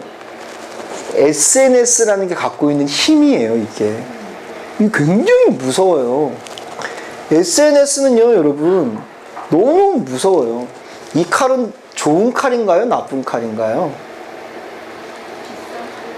비싼 칼일까요? 이 칼이 좋다 나쁘다고 말할 수가 없어요. 이 칼을 나쁘게 쓰면 너무너무 무서운 칼이 되지만요, 잘 쓰면 너무너무 요리를 잘할 수 있는 칼이 될 수 있어요. 도구 자체를 가지고 좋다 나쁘다고 말할 수가 없죠. 이게 기술은 가치 중립적이기 때문에 그래요. 인터넷이 나쁜가요? 그렇게 말할 수 없어요. 인터넷을 어떻게 쓰냐에 따라서 전혀 다른 효과가 나요. 근데 문제는 뭐냐면 이 인터넷 SNS는요, 그 힘이 너무너무 세다는 데 있어요. 이게 이제 도구가 있는데 이 도구를 어떻게 쓰면 불이 나빠요? 좋아요? 이거 말할 수 없잖아요. 불은 너무너무 필요한 거잖아요. 근데 이거 잘못 쓰면 최근에 우리 불 났지만 너무너무 무서울 수가 있잖아요. 이 기술은 그래요. 이걸 어떻게 쓰냐에 따라서 사람을 죽일 수도 있고 살릴 수도 있는데 SNS가 갖고 있는 힘은 너무너무 세요. 사람들이 많아야 되는 게 아니라 한 사람이요, 전체를 움직일 수도 있어요. 몇 사람이요, 여론을 조작할 수 있습니다. 이 정치계에서 유튜버를 지금 계속 찾아요. 왜 그런가요? 유튜버를 통해서 사람들의 마음을 바꿔놓을 수 있기 때문에 그래요. 삼성이 갤럭시 폴드를 출시를 연기했어요. 접어지는 이 스마트폰이 나왔거든요. 화면이 이렇게 반으로 딱 접히는 게 나왔어요. 갤럭시 폴드라고. 근데 그게요, 곧 있으면 출시하기로 했는데요, 그 큰 삼성이라는 기업이 전 세계에 이날 출시한다 말했는데 그걸 연기했어요. 왜 그런 줄 알아요? 미국의 한 명, 여자 기자, 여자의 한 명이요, 이거 이렇게 하니까 안 좋아, 이거 떨어져, 막 이렇게 그걸 미리 입수해가지고 이렇게 테스트 해보면서 이거 안 좋다라고 자기 이렇게 혼자 개인 방송 같은데 내보냈어요. 근데 그것 때문에 완전 이 영향력이 일파만파 커져가지고요, 그 큰 삼성 기업이요, 그 여자 아이 한 명 때문에요, 출시를 연기했습니다. 자기들의 부족함을 인정하고, 자기들이 기술적으로 이걸 미비했다, 다시 만들어주겠다, 이렇게요. 대단하지 않아요? 여러분, 방송국이 얼마나 큽니까? 방송국 하나 유지하기 수많은 돈이 들고 많은 사람들이 투입되죠. 그런데 한 사람, 1인 방송하는 한 사람이요, 방송국 하나가 버는 수입보다 더 많이 버는 시대가 지금입니다. 예. 그러니까 이게요, 엄청난 변화와 영향력이 있는 거예요. 예, 그렇거든요. 이게 SNS예요. 이게 바로 SNS가 갖고 있는 힘이에요. 왜냐하면 아까 페이스북 봤지만 이 세계에 모두 다 연결된 초연결 사회가 됐기 때문에 그래요. 그래서 보세요. 제가 땅끝까지 길이 열렸잖아요. 길이 열려 있거든요. 이 길 위에 우리가 빨간색을 얹잖아요. 그러면 그 동네가 빨간색 동네가 돼요. 우리가 파란색을 던지잖아요. 그럼 파란색 동네가 돼요. 그런 세상이에요. 그러니까 여기에다 뭘 올리는가가 굉장히 중요하거든요. 그래서 복음을 빨리 올려야 돼요. 복음을 빨리 올려야 돼요. 땅끝까지 스마트폰이 다 들어가 있어요. 전 세계 인구가 76억 명 이렇게 말하거든요. 전 세계 스마트폰 개수는요, 모바일 폰 개수는 80억 대가 넘는다고 봐요. 그러니까 이런 스마트폰 말고 이제 투지폰, 폴더폰 옛날에 이거 다 포함하면요 80억 대가 넘어요. 우리가 버린 폰요, 외국으로 다 가 있어요. 걔들이 다 쓰고 있어요. 우리가 버린 폰들요, 이렇게 통신사에서 다 리뉴얼 해가지고요, 공짜로 다 나눠줘요. 공짜로. 3년 약정 이러면 공짜로 쓸 수 있어요. 우리도 그렇게 썼듯이요. 그렇게 다 써요. 그러니까 걔들이 다 써요. 그러니까 이제 그 오지는요, 컴퓨터를 한 번도 해본 적이 없어요. 인터넷도 안 깔렸어요. 심지어 전기도 안 들어가는데 모바일 폰 갖고 인터넷을 해요. 유선 인터넷을 한 번도 해보지 않은 사람들이 무선으로 인터넷이라는 것을 처음으로 경험하고 있어요. 와이파이가 없죠. 위성으로 하고요. 그 마을, 학교, 공공시설 이런데 와이파이 되거든요. 성교지 가서 보세요. 저녁 6시 이후 되면요, 거의 불도 꺼져 있거든요. 근데 중학생, 고등학생 애들이 거의 모여가지고요, 뭐 무서워 죽겠어요. 전부 다 이거 하고 있어요. 전부 다. 얼굴만 이렇게 비춰가지고 귀신처럼. 전부 다 이거 하고 있어요. 가보면. 왜냐면 와이파이가 거기밖에 안 터지니까요. 전부 다 그러고 있어요. 안 들어간 것이 없어요, 여러분. 성교지 가서요, 얘 한 달 일해가지고 10만 원 버는 애예요. 근데 걔가요, 꿈이 뭔지 아세요? 아이폰 사는 거예요. 2년 일해가지고 아이폰 한 대 사요. 이게 소망이에요. 너무 이거 한 대만 갖고 있으면 돼요, 애들이. 와, 이게 지금 시대가요. 그러면 이제 걔들이 갖고 있는 뭐가 제일 먼저 들어가는 줄 아세요? 그 길 위에요. 포르노가 제일 먼저 들어가요. 유튜브 타고. 포르노가 제일 빨리 퍼지고요. 폭력물 이런 거 엄청 빨리 퍼져요. 근데 영어로 된 그 컨텐츠가 영어로 대부분 자기 나라 말로 된 앱이나 뭐 이런 게 많이 없으니까 그런 걸로 뭐 조금만 해도요. 걔들이 너무너무 반응이 좋고 막 이래요. 하여튼 시대가요. 엄청 변화되고 있어요. 하여튼 SNS가 영향력이 커요. 지금 이제 이런 거 있어요. 네이버 가서요, 여러분. 뭐 이게 지금은 잘 안 돼요. 자살 동아리 이거 지금 검색 안 돼요. 예전에 됐어요. 이거 문제가 생겨가지고. 근데 뭐 비슷하게 뭐 외로워요. 저 자살을 생각해요. 뭐 이런 거 아니면 뭐 슬퍼요. 뭐 죽이고 싶어요. 뭐 이런 거 쓰면요, 여러분 글이 쭉 많이 나와요. 지금도 해보시면 나와요. 네이버만 터들. 우리가요. 전도할 사람이 없잖아요. 맞죠? 전도회로 가보면 전도할 사람이 없어요. 전도할 사람이 없는데요. 되게 재미있는 것은요. 전도할 그 수많은 사람들이 다 뻐졌지 이렇게 되게 잘 사는 것 같잖아요. 그래서 전도할 사람이 힘든 사람이 없는 것 같아요. 근데요. 이 SNS라는 바다에 가면요. 힘든 사람이 너무 많아요. 전도 받을 사람이 없다고 말씀하십니까? 그렇죠. 전도 받을 사람이. 전도하러 나가면 전도 받을 사람이 없죠. 예, 전도할 사람이, 그러니까 전도하는 게 아니라 내가 전도할 사람이. 예, 그러니까 솔직히 잘 안 들으려고 그러잖아요. 우리가 복음, 야, 저 사형리 좀 읽어. 이렇게 하면 안 들으려고 그러잖아요. 근데 얘들이요, 인터넷 가면요, 너무 많아요. 그럼 이제 예를 들어 저는 친구한테 왕따 당해서 자살하고 싶어요. 딱 들어가 보면 초등학교 6학년 이런 애들이에요. 이런 애들이 별것도 아니에요. 이런 거 했는데 자살하면 어떻게 돼요? 어떻게 잘해야죠? 이러면 적으면요. 밑에 있는 댓글 가운데 댓글이 가면 쭉 달려있거든요. 읽어보시면 진짜 그 아이를 사랑해서 해주는 댓글은요. 거의 찾기 힘들어요. 그냥 비슷한 또래들이 툭툭 던진 죽어라? 이런 것들을 오히려 찾기 쉬워요. 죽어도 안 아파요? 아니면 이렇게 하면 죽을 수 있어요? 이런 글들은 오히려 찾기 쉬워요. 예? 그런데 이제 조금 긴 글들은 뭐냐면요. 청소년 어쩌고저쩌고 이래가지고 자살하면 안 됩니다. 저희한테 연락 주십시오. 이런 거는 자살 예방센터 내든 청소년 상담센터 이런 데서 올린 글들인데 그 글이요. 다른 데도 있어요. 그 복사해서 붙여놓은 광고 쓴 글들 비슷한 게 오히려 많이 있어요. 그러니까 사람들이요. 진짜 힘들거든요. 힘든데 힘든 얘기를 할 곳이 없잖아요. 그러니까 인터넷의 얘기예요.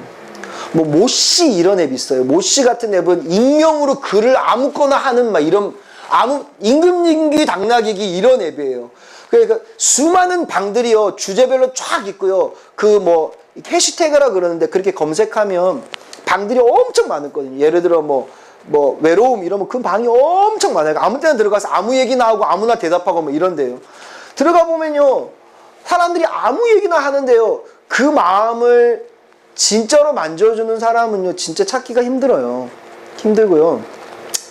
그러니까 진짜 제가 봐서는 진짜 자살하려는 얘 진짜 자살할 것 같은데 진짜 좀 마음을 누가 잡아주면 좋을 것 같은데 그런 것도 우리가 안 하잖아요. 교회 다니면서 그렇게 해야 된다는 생각을 못 하잖아요. 근데 좀 그런 게 필요하지 않나? 그 영혼들이 여기에서 엄청 헤매고 있거든요. 그런 접근이 좀 필요할 것 같다는 생각을 물론 해봐요. 물론 현실적으로는 좀 전략이 많이 필요할 텐데 그런 오늘날의 필요 같아요. 이런 SNS는 종류가 많이 있어요. 일단 카톡, 블로그, 그 다음에 페이스북, 이거는 트위터, 이건 젊은 애들이 많이 하는 인스타그램, 이거는 카카오 스토리, 이런 종류의 SNS가 이제 주로 많죠. 그러니까 SNS는 온라인상에서 사람을 만나고 소통할 수 있는 이런 공간이라고 볼 수 있어요. 이런 것들을 통해서 우리가 어떻게 이제 그 사람들을 만나고 좀 소통할 수 있는지를 계속 고민해야 되는 것 같아요. 이런 도구를 우리가 활용하는 것이 되게 필요하고 중요한데, 재작년 ITMC 때 이런 이제 영상을 만들었었어요. 한번 보시죠. 스마트폰과 함께하죠. 세계적으로 스마트폰 보급률은 이미 50%를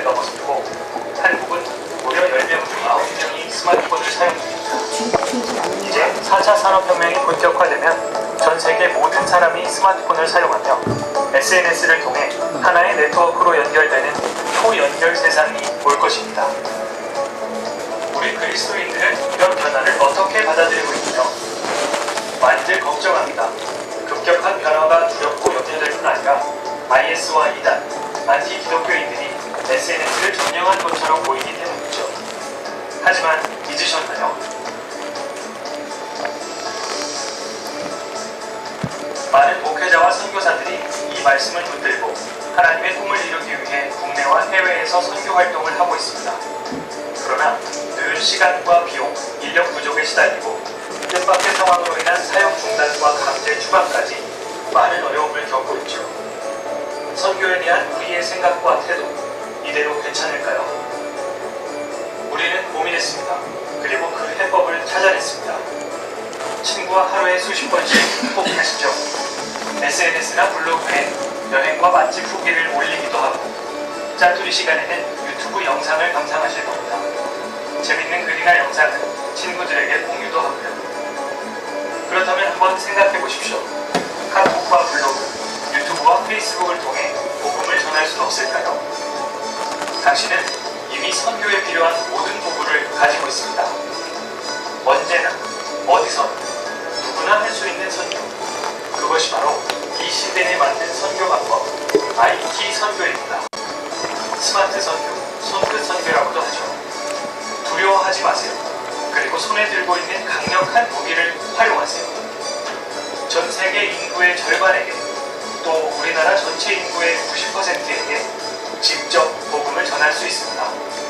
이제 자려고 침대에 누웠을 때, 화장실에서 볼일을 보거나 카페에서 친구를 기다릴 때도 당신은 선교할 수 있습니다. 한번 상상해 보십시오. 지구 반대편에 사는 사람이 스마트폰을 통해 내가 공유한 영상을 보고 하나님을 믿게 되는 일이 가능한 세상, 약간의 도움을 받는다면 훨씬 더 효과적인 선교가 가능합니다. ITMC는 일반 성도들의 IT 선교를 돕는 대표적인 컨퍼런스로 우리는 당신을 도울 준비가 되어 있습니다. 기억하세요. 그리스도인인 우리는 모두 선교사입니다. 복음을 전하세요. 손끝에서 땅끝으로. ITMC. 네, 이런 주제를 가지고 재작년에 했고요. 올해 ITMC 4번째가 아마 있어요. 그래서 이제 이런 계속 패러다임 시프트를 시키고 이런 데 도구를 만드는 거예요. 쉽게 생각하면 이런 거예요. 카카오톡 많이 하시잖아요. 친구에게 동영상 전달해주면 되는 거예요. 이게 IT 선교예요. 너무 쉽죠? 보세요. 우리가 그 교회에서 전도 축제 하잖아요. 그러니까 VIP 작정 10명, 30명을 써라. 이런 30명 써가지고 전도장 10장 주면 전도지 10장을 이렇게 나눠주고 뭐 3명 VIP 작정해서 데리고 오고 막 이런 거 하잖아요. 첫 해 하면 많이 와요. 두 번째도 와요. 세 번째 한 5년 지나면 그 사람이 그 사람이고 할 사람이 없어져요. 교회에서 받은 이 종이는 주긴 줘야 되겠는데 누구한테 줘야 될지도 모르겠고 너무너무 전도가 좀 다 부담스럽잖아요. 근데요, 만약에 전도지 10장을 줘라는 거에 있고요. 영상 맛집 만들어서 여러분 카카오톡 친구들 100명에게 이 영상 전달하세요. 이러면 뭐가 더 쉬울 것 같아요? 두 번째가 더 쉬울 것 같이 느껴지지 않으세요? 만나서 전도지 10장 나눠주는 것보다 카카오톡으로 그냥 야 이거 너무 좋은 영상이야. 100명에게 던져주는 게 더 쉽잖아요. 이게요, 시대가 바뀌었어요. 영향력은 뭐가 더 있을까요? 카카오톡으로 영상 주는 게 훨씬 더 영향력이 있어요. 예. 근데 이게 그런 건지 모르니까 안 쓰는 거예요. 그렇게 쓰면 돼요. 그러면 영상을 누가 만들어야 되잖아요. 맞죠? 근데 영상은요, 이미 너무 많아요. 너무 많아요. 몰라서 안 쓰는 거예요. 그래서 제가 가르쳐 주는 거예요. 있다고. 유튜브 가면 있어요. 내 친구가 너무 외로워 보여. 아니, 가정에 문제가 생겼어요. 유튜브에 찾아 가정 문제 때문에 신앙 뭐 이런 거 찾아보면요, 신앙에 좋은 그런 영상을 좀 어렵지만 찾을 수 있어요. 그 친구한테 보내줄 수 있잖아요. 괜히 얘 교회도 안 다니는데 야 성경에 보면 어쩌고 저쩌고 이러면 그 친구가 싫어할 수 있는 게 많잖아요. 근데 감동스러운 영상 같은 거 하나 보내주면 훨씬 더 마음 잡기가 쉽다고요. 복음 전하기 쉽다고요. 실제로 영향력이요, 우리가 복음 전한 것보다 이렇게 폴링 플레이시라고 이렇게 접시 떨어지는 영상 이런 거 있거든요. 이건 그거 영상 하나 때문에 결신자 퍼센트가요. 그 영상을 보고 75%가 예수님 믿겠다고 결신했어요. 우리가 전도지 나눠주면 결신 퍼센트 얼마나 될 것 같아요? 안 그렇잖아요. 영향력이 틀려요. 그 보셨어요? 접시 떨어지는 보여드릴까요? 심심해요. 시간 남으면 제가 좀 이따 보여드릴게요. 이런 거예요. 피스 위드가 FMS에서 하는 굉장히 중요한 사역이에요. SEG 이거 두 개는 제가 실습용으로 보여드릴게요. 피스 위드가스 뭐냐면 예수님을 소개하는 거예요. 이 피싱 타이스트라 그래서 이 사이트에서요. 저도 너무 힘들었어요. 이런 글을요 어디엔가 적어놔요. 그럼 그 글을 힘든 사람이 찾다가 읽잖아요. 그러면 그거 읽다가 일로 들어와요.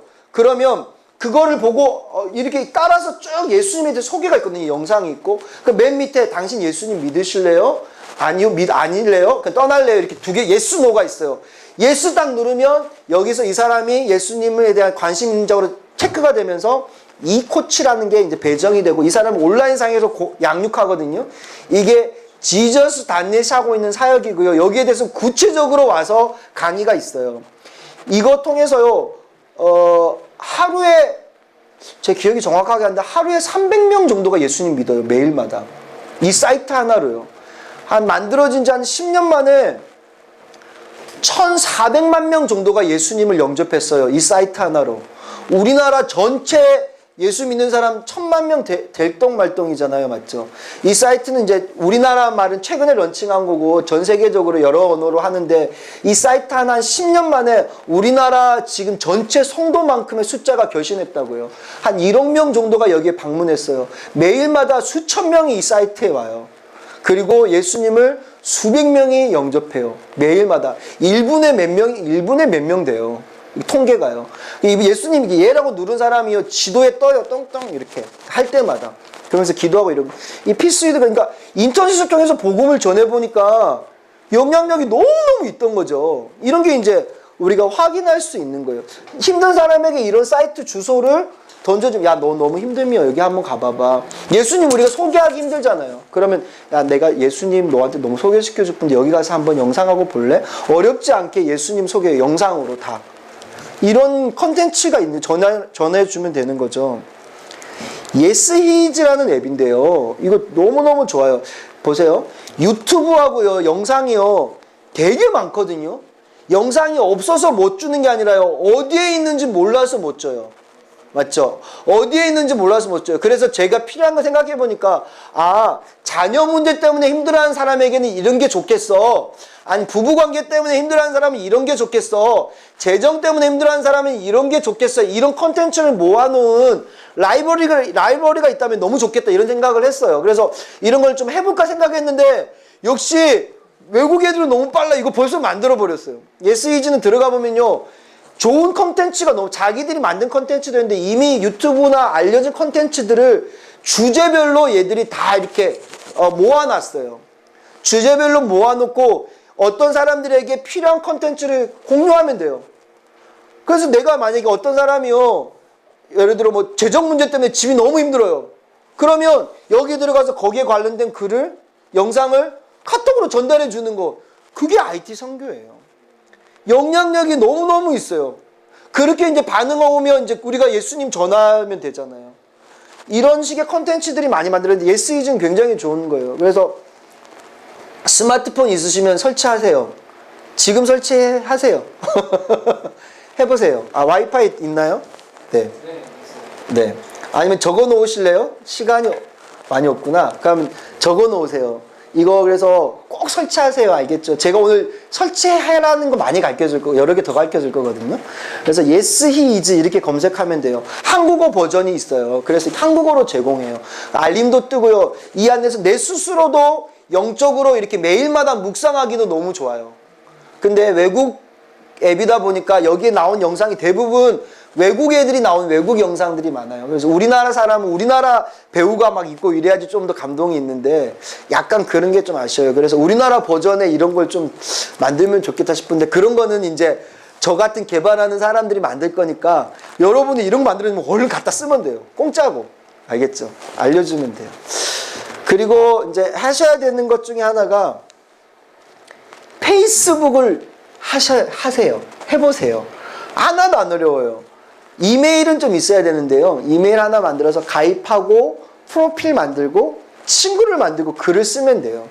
페이스북 잘 모르면 이건 원래는 막 연습해보고 이렇게 하려는데 그렇게 할 수 있는 시간이 오늘 안 돼서 제가 말 안 했는데 이런 거 이제 페이스북 해보세요. 그래서 친구를 모아놓으시고 여기에 뭘 하면 될까요? 내가 그냥 살아가는 내 이야기를 올리면 돼요. 그게 복음이 흘러가요, 여러분. 복음이 흘러간다고요. 여론이요, 이렇게 만들어져요. 기독교가 왜 욕을 얻어먹는지 아세요? 기독교가 잘못했죠. 교회가 잘못한 게 맞아요. 그런데요, 잘한 것도 훨씬 많아요. 그런데 사회적으로 왜 잘못한 게 훨씬 많이 보이는 줄 아세요? 안티나 이단이나 이런 쪽이요, 그런 기독교 관련 안 좋은 기사를요, 너무너무 많이 퍼서 그래요. 신천지에서 진짜 많이 하는 게 뭔지 아세요? 기독교에서 딱 일이 터지잖아요. 일 터지면 그게요, 블로그 수백 개의 복사가 쫙 돼요. 해보세요. 찾아보세요. 복사가 쫙 돼요. 들어가서 찾아보면요, 신천지 관련 블로그예요. 얘들이요, 어떤 분이 조사했는데 신천지 관련 블로그가 한 300개 정도가 있대요. 근데 이 블로그를 운영하는 사람은 7명 정도 된대요. 이 7명이요, 300개의 블로그를 운영하잖아요. 한국 사회가 생각하는 기독교 이미지를 뒤바꿔 놓을 수 있어요. 실제로 그렇게 된 거예요. 엄청난 일이에요. 제가 교회 진짜 열심히 다니는 청년 100명을 여기 모아놨다고 쳐봐요. 정말 얘들 신실한 청년 100명을 모아놨어요. 얘들하고 열심히 기도해서 이 동네를 변화시킬 수 있을 거예요. 맞죠? 기도하고. 그런데요, 정말 실실한 파워 블로그 100명 모아놨다고 생각해 보세요. 얘들은요, 100명 모아지면요, 한국 아니라 전 세계를 뒤집어 놓을 수 있을걸요? 영향력이 달라요. 이거 게임이 달라요. 그러니까 신앙의 정도가 다른 게 아니라 어떻게 툴을 쓰는가에 따라서 영향력이요, 완전하게 달라진다고요.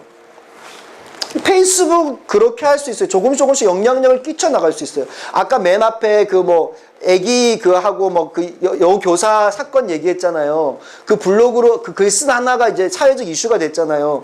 그 사람은 IT를 엄청 잘하는 개발자인 줄 아세요? 아니에요. 그 여기 앉아 계신 분하고 똑같은 그냥 일반 유저예요. 그런데 그 글을 어디에 쓰고 딱 썼는가에 따라서 이게 달라진다고요. 우리가 여러분도 할 수 있어요. 뭘 알면 되냐면 한글을 알고 한글 자판을 쓸 수 있으면 다 할 수 있어요. 기술이 필요한 게 아니라요, 길만 알면 돼요. 길만 알면. 그러면 영향력이 막 흘러가는 거예요. 그러니까 그런 길 중에 하나가 페이스북이에요. 그래서 페이스북에 쓸데없는 것도 올릴 수 있지만 이제 쓸데있는 걸 올리는 거예요. 그러면 예를 들어 좋은 영상을 올렸잖아요. 올렸으면요, 하나가 올렸어요. 근데 우리 여기서 한 20명이 공유를 하잖아요. 그럼 20배가 되는 거예요. 20배가. 이게 공유의 힘이에요. 엄청난 속도로 기하급수 쪽으로 이게 늘어날 수 있어요. 그럼 우리 교회에 대한 복음적인 영상을 올려가지고 우리가 이렇게 했잖아요. 그럼 그걸 내가 영상 못 만들어도 돼요. 예쁜 영상, 좋은 영상 공유해가지고 내 페이스북 타임라인에 공유하기 누른 거 한 번만 누르면 어렵지 않아요. 그런 거 보고 좋네, 공유하기 끝. 이렇게 하면 내 페이스북에 딱 그 글이 공유가 되거든요. 그러면 나와 관련된 모든 친구가 그 영상을 다 볼 수 있어요, 여러분. 이게 페이스북 지금 원리거든요. 그러니까 이 영향력이요, 우리가 너무 쉽게 영향력 끼칠 수 있는 거예요. 또 실습해야 되는데 드라마 바이블을 꼭 설치를 하세요. 이것도 강의가 중간에 있을 건데요. 드라마 바이블은 뭐냐면요, 성경을 읽어주는 오디오 앱이에요. 정말 최고, 너무 잘 만들었어요. 이거 혹시 안 들어보시면 깜짝 놀랄걸요. 한 100여 명의 성우가요, 4년 동안 만들었어요. 그래서 아주 유명한 연예인들 여기에 다 들어갔어요. 우리 예수 믿는다는 연예인들 여기에 다 참여해서 차인표, 신혜라 등등 해서 다 녹음했어요. 4년 동안 녹음했는데 그냥 성경을 줄줄줄 읽는 게 아니라 연기하듯이 다 읽었어요. 너무 성경 재밌어요. 예, 중국에 한 엄청 돈 많은 분이 여기에 대해서 도네이션 해가지고 만들어졌어요. 그레이스 앤 멀시라는 재단에서 이 드라마 바이블을 만들었는데요. 50억을 가지고 이 재단이 만들어졌고 그 수십억을 가지고 이 앱을 만들었어요. 그리고 공짜로 배포했어요. 너무너무 잘 정말 탁월하게 잘 만들어져 있어요. 근데 성경을 보고 듣는 것뿐 아니라 이 안에 며칠 만에 일독하기 프로그램이 있고 더 중요하게는 커뮤니티를 만들려고 그래요. 그러니까 드라마 바이블에서 중요한 건 커뮤니티예요. 그래서 카카오톡으로 커뮤니티를 만들고 여기서 성경 읽는 거 계속 나눠요. 이런 걸 통해서 우리가 영적인 이 시너지가요 너무너무 많아요. 그러니까 너무너무 좋은 도구를 우리가 들고 있거든요. 근데 이거 자꾸 쓸데없이 쓰는 게 아니라 이걸로 우리 영적인 데 써보는 거죠. 근데 영향력이 너무너무 커지는 거예요. 저도 우리 중등부 아이들하고 매일마다 성경 한 장씩 나누게 하거든요. 애들이 너무너무 다 변화되는 건 아닌데 변화가 막 돼요. 네, 열심히 해요. 이런 드라마 바이블 꼭 설치하세요. 공짜니까 드라마 바이블 설치를 꼭 하시고, 그 다음에 네이버 블로그를 하세요. 네이버 블로그는 아까 말씀드렸잖아요. 블로그는 똑같아요. 네이버에 가입하고 가입을 하면 가입함과 동시에 내 블로그가 만들어져 있어요. 내가 따로 만드는 게 아니라 내가 네이버에 가입하잖아요. 그럼 메일도 만들어지고 블로그도 만들어져요. 그러면 거기 보면 집 모양처럼 된 게 있는데 거기 들어가면 이미 블로그가 만들어져 있어요. 꾸미는 거 원래 좀 배우고 이렇게 하는데 이건 시간이 좀 없고 어쩌면 SVS 과정 가운데 이거 실습하는 거 있을 수 있어요. 그 캠프 하루 할 때 있을 수 있어요. 예전에 있었는데 지금은 잘 모르겠어요. 그래서 이제 글을 쓰고 이웃을 맺고 하는데 이 네이버 같은 경우는 점수가 높아지면 검색이 높이 올라가요. 그러니까 요즘에 어떤 사람들이 이거를 사잖아요. C그램에서 선전한 광고 보고 안 사요. 누가 C그램을 먹고 적어놓은 후기를 보고 이걸 사요. 블로거들이 이걸 먹고 야 이거 써, 이거 달아, 맛있어, 그런 거 적어놓으면 사람들이 그거 보고 사거든요. 그러니까 기업은 어떻게 해요? 마케팅 비용을 이 블로거한테 주기 시작했죠. 그래서 블로그 시장이 약간 지금 혼탁해지고 있긴 해요. 하지만 블로그가 영향력을 너무너무 주고 있다는 사실을 드러내고 있어요. 그래서 블로그를 하려면 잘하면 너무 좋은데 이거 시간 오래 갖고 해야 돼요. 이거는 정기적으로 글을 꾸준히 올리잖아요. 정기적으로 글을 꾸준히 올리면 블로그가 점점 상위로 올라가거든요. 그럼 뭘 검색했을 때 내 블로그가 앞에 검색이 돼요. 그럼 영향력이 굉장히 이제 커지는 거거든요. 그래서 전략적으로 저는 이걸 좀 했으면 좋겠다 싶어요. 그러면 이제 예를 들어 여기서 같은 기수에서 블로그를 만들면 서로 이웃을 맺어줘야 돼요. 그리고 누가 글 쓰면 계속 공감해주면 돼요. 그러니까 누가 글 쓰잖아요. 그럼 내가 막 복사해서 오고 공감해주고 좋아요 눌러주고 막 이러면 서로 블로그가 점수가 올라가거든요. 그렇게 하면 예를 들어 교회에서 어떤 한국의 교회에 무슨 이슈가 있었다. 그럼 그걸 올려내면요. 그냥 일반적으로 교회라고 검색했을 때 우리 글이 먼저 올라갈 수가 있는 거예요. 지금은 교회라고 검색하면요. 신천지 애들이 올려놓은 글이 더 먼저 떠요. 걔들은 왜냐면 페이를 주고 진짜 열심히 애들이 막 이렇게 열심히 그걸 올렸거든요. 그러니까 블로그 점수가 올라갔어요. 그러니까 걔들이 뭘 쓰면요. 상위에 노출이 돼요. 이게 여론과 이미지를 다 바꿔놓은 거예요. 그러니까 전략적으로 근데 교회가 예를 들어 투자를 해야 되잖아요. 근데 생각해보면 교회 생리를 다 아시겠지만 개교회가 이런 거 투자해서 이렇게 잘 안 하잖아요. 교회 연합체가 이런 청년들을 키우자 이런 걸 투자할 수 있는 이런 게 잘 없잖아요. 그러니까 이런 게 잘 안 되는데요. 저는 이걸 좀 전략적으로 키워야 된다고 생각해요. 그리고 이거 젊은 애들만 할 수 있을까요? 아니에요. 이건 누구나 할 수 있어요. 누구나 글 쓰면 돼요. 타자 빨리 안 해요. 천천히 해도 돼요. 조금만 팁만 알면 돼요. 글을 많이 쓰면 안 돼요. 글을 어떻게 하냐면요. 제가 이거 팁을 가르쳐 줄게요. 어떻게 글을 쓰냐면 꾸준히 써야 돼요. 많이 쓰기보다 하루에 10개 쓰는 것보다 10일 동안 1개씩 쓰는 게 훨씬 좋아요. 하루에 1개씩 많으면 3일에 1개씩, 5일에 1개씩, 일주일에 1개씩 이렇게 정기적으로 글이 계속 올라오면 이 포스팅이라 그러는데 이게 점수가 올라가요. 그래서 꾸준히 글을 쓰는 게 좋고요. 글보다는 이미지나 동영상 스티커 이런 걸 많이 올라가면 노출이 좋아요. 그래서 이미지 같은 거, 사진 같은 거 많거든요. 그런 거 이제 우리 스마트폰에 사진 엄청 많잖아요. 그럼 그런 거 올리는 거예요. 그런 거 이제 이렇게 SVS 했다. 오늘 SVS 해서 너무 IT 선교에 대해서 좋았다. 이런 거 올려놓으면 돼요.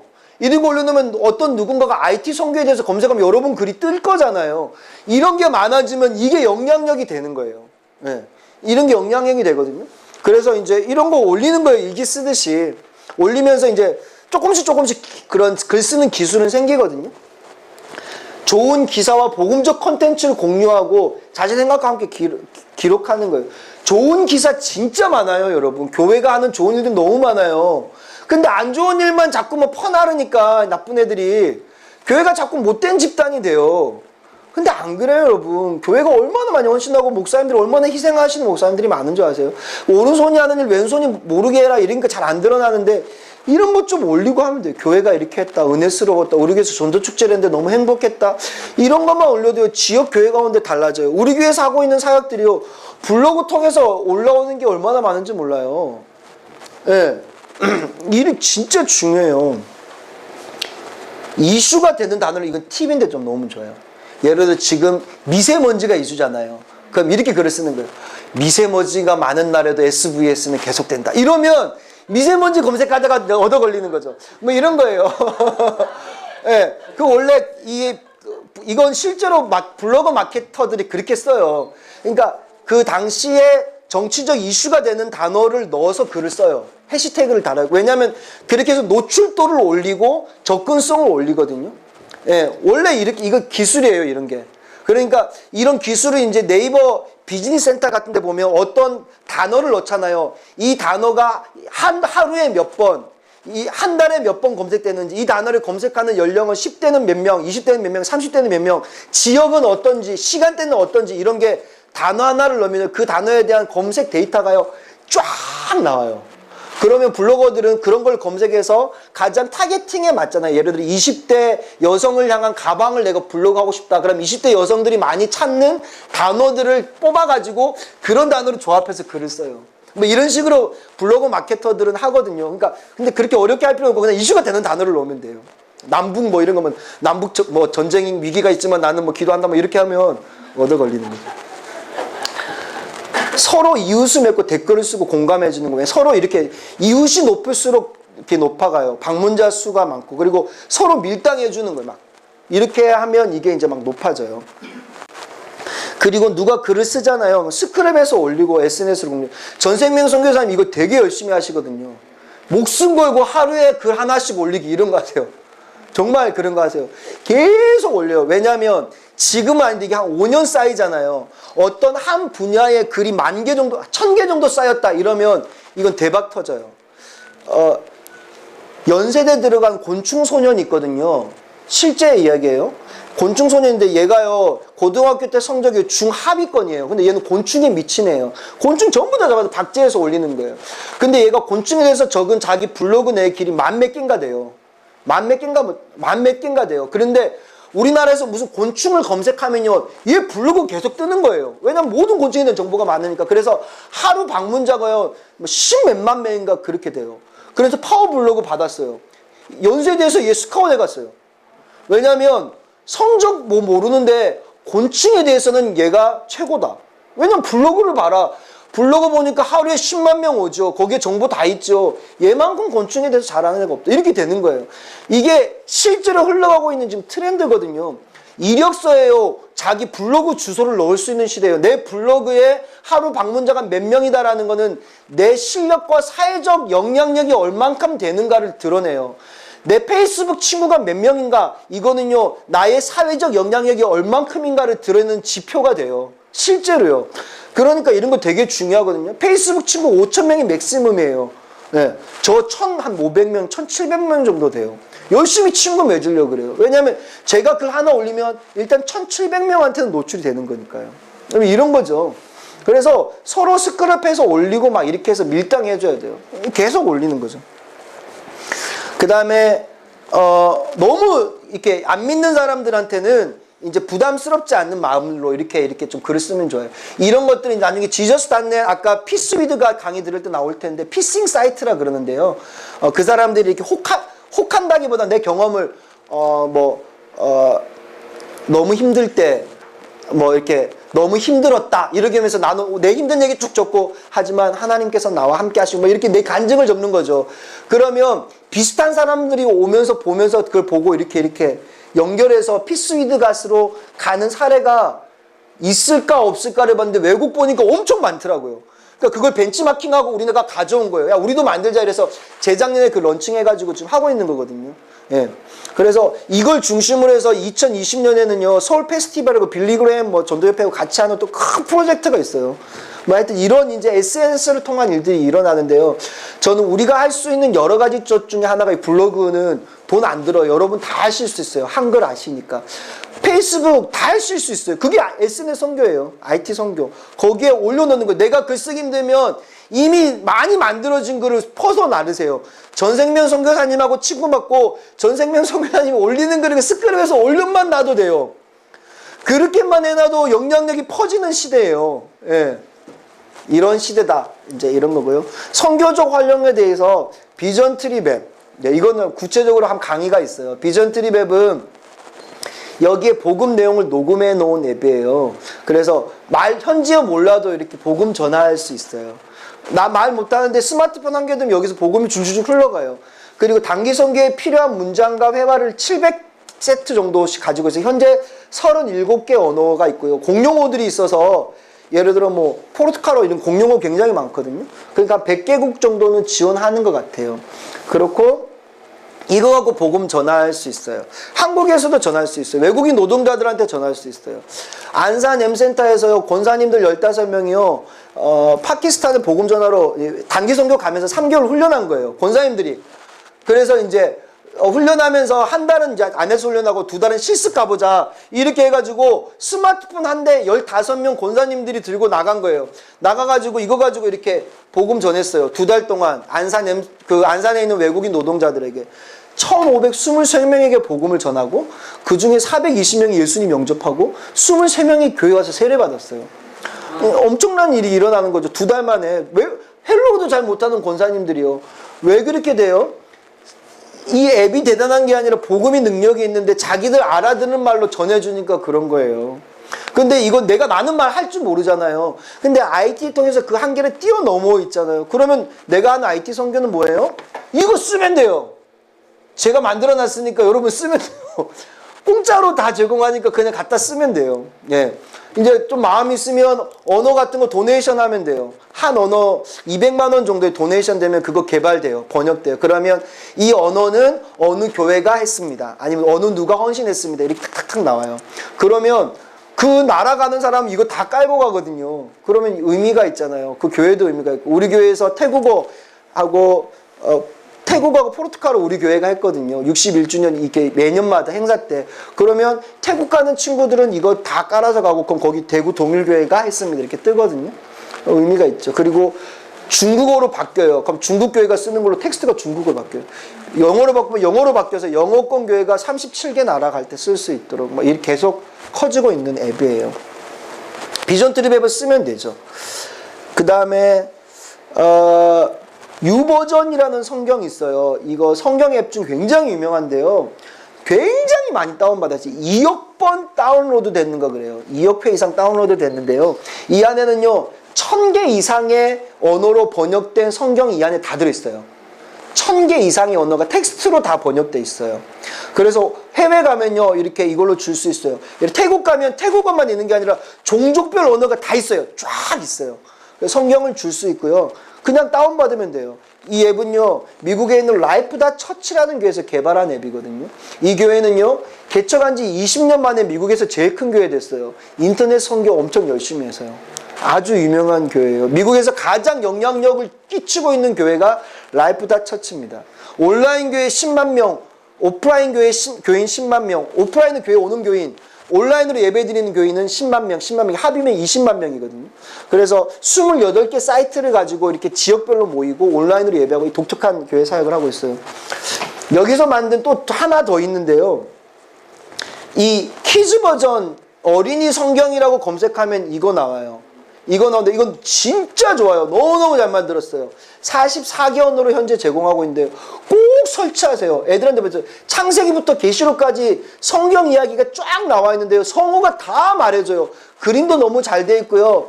예, 지금 누가 트셨네. 예, 너무너무 잘 돼 있어요. 그리고 애들 막 이렇게 눌러서 반응하도록 인터랙티브 방식을 썼거든요. 진짜 탁월해요. 이런 거 만들어가지고 애들 보여주고 성교지 가서 애들한테 이거 보여주면 돼요. 너무너무 잘 만들었어요. 그러니까 컨텐츠가 없는 게 아니라 이미 컨텐츠들이 너무 많거든요. 길을 모르시니까 제가 대표적으로 가르쳐드려요. 그 다음에 콜로 모바일이라는 앱이 있어요. 아이고 주여. 콜로 모바일은 뭐냐면요. 아까는 텍스트 성경이잖아요. 여기는 오디오 성경이 거의 뭐 700개인가? 뭐 하여튼 엄청 많이 들어있어요. 오디오 성경이요. 예수 영화가 한 200여 개 언어로 번역돼서 이 안에 들어있어요. 예수 영화가. 그래서 해당되는 대륙을 선택하고 이렇게 나라를 선택하면 그 나라 언어로 된 성경 읽어주는 오디오 성경, 그 다음에 예수 영화 그 나라 언어로 이렇게 성우가 더빙한 거 이게 나와요. 그래서 그냥 이거 하나로 복음 전해줄 수 있어요. 구글 플레이 어제 보니까 조금 없어졌어요. 왜 그런지 모르겠는데 애플에는 있던데. 그래서 혹시나 이거 찍어 가시면 QR코드 하면 이거 APK표라는 곳에서는 지금 다운로드 되거든요. 왜 그런지 모르겠어요. 콜로 모바일 사이트 제가 콜로 프로젝트에 들어가 봤는데 거기에도 뭐 공지사항은 없는데 어제 가보니까 여하튼 너무너무 좋은 앱이에요. 꼭 설치하시고요. 그 다음 제가 만든 교회 선거인데 이것도 한번 교회에서 써보시면 좋아요. 교회 선거인데 복잡한 선거인데 스마트폰으로 빨리 할 수 있고요. 뭐 이건 제 광고입니다. 광고. 이제 조금 마무리할게요. 제가 마이크 있지만 이렇게 마이크 없이도 설교할 수 있잖아요. 맞죠? 제가 설교하고 강의하는데 마이크가 필수가 아니에요. 마이크 없어도 저 설교할 수 있어요. 하지만 마이크 없으면 이 정도는 설교하겠지만 아주 큰 본당에서 제가 설교할 수 없어요. 맞잖아요. 마이크가 제가 설교하는 데 있어서 필수는 아니지만 마이크를 통해서 제 설교는요 훨씬 더 많은 사람에게 뻗어나갈 수 있어요. 이게 도구예요. 기술이에요, 여러분. 기술을요 활용하는 게 중요해요. IT 없어도 선교할 수 있습니다. IT 없어도 복음 전할 수 있습니다. 옆 사람에게 복음 전할 수 있습니다. 하지만 IT를 통하면 땅끝까지 복음을 전할 수 있습니다. 이제 그런 시대가 열렸습니다. 이 도구를 써야죠. 왜냐하면 하나님께서 이 시대에게 주신 최고의 선물이라고 생각합니다. 하나님은 역사적으로 시대마다 중요한 기술을 사용해 오셨습니다. 우리가 이 정보, 가장 중요한 정보인 복음을 전달해야 되는 사명을 가진 자들로서 하나님께서 이 시대에게 주신 이 도구를 빨리 깨닫고 활용할 수 있어야 됩니다. 지혜를 가지고 그것을 활용하고 적극적으로 써서 복음이 땅끝까지 빨리 흘러갈 수 있도록 하나님의 선교 환송이 빨리 일어나도록 우리가 노력해야 합니다. 지금이 그런 시대입니다. 제가 영상 하나 보고 이제 마치겠습니다. 조금 오버됐는데요. 이건 제 이야기를 담은 제가 만든 영상인데요. 한번 보시죠. 소리만 나니까요.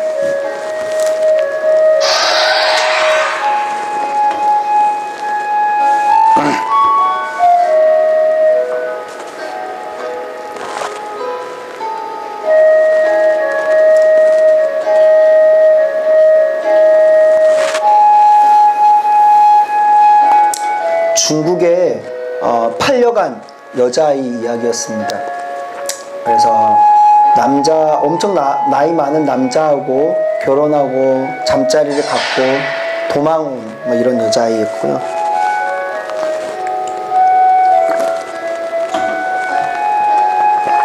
배가 고파서 빵을 훔쳐먹은 아이 이야기였습니다. 얘들은 눈에는 눈, 손엔 이에는 이 이런 이제 구약적 그걸 따르니까요. 이제 빵 훔쳐 먹었다는 이유로 이제 손을 이렇게 하는 그런 사진이었습니다.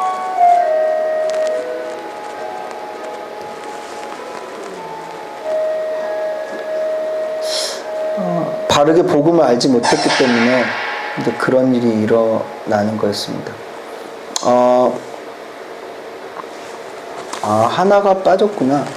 또 한 이야기는 뭐냐면 조혼이라는 풍습인데요. 예멘에 이제 조혼이 있습니다. 여자아이들이 생리를 시작하면 더럽다라고 그들이 갖고 있는 종교적 신념이 그런 거예요. 그래서 14세 미만일 때 결혼해야 된다. 그래서 7세에서 14세 미만의 아이들이 결혼을 하는데 예멘 한 3분의 2일 정도 되는 아이들이 조혼을 하는데요.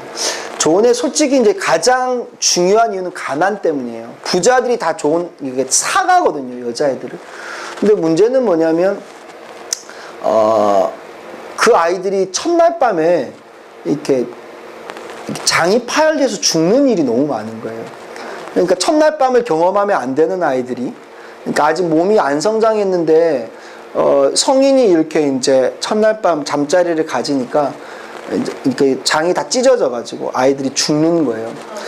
이제 그걸 이제 아까 영상에 제가 빠졌는데 8살 난 아이가 40세 아저씨하고 조혼해서 첫날 밤에 죽었다는 기사였어요. 그러니까 제가 그걸 보고 너무 울었어요. 그러니까 그때가 이제 제 딸아이가 8살 되는 때였거든요. 그러면서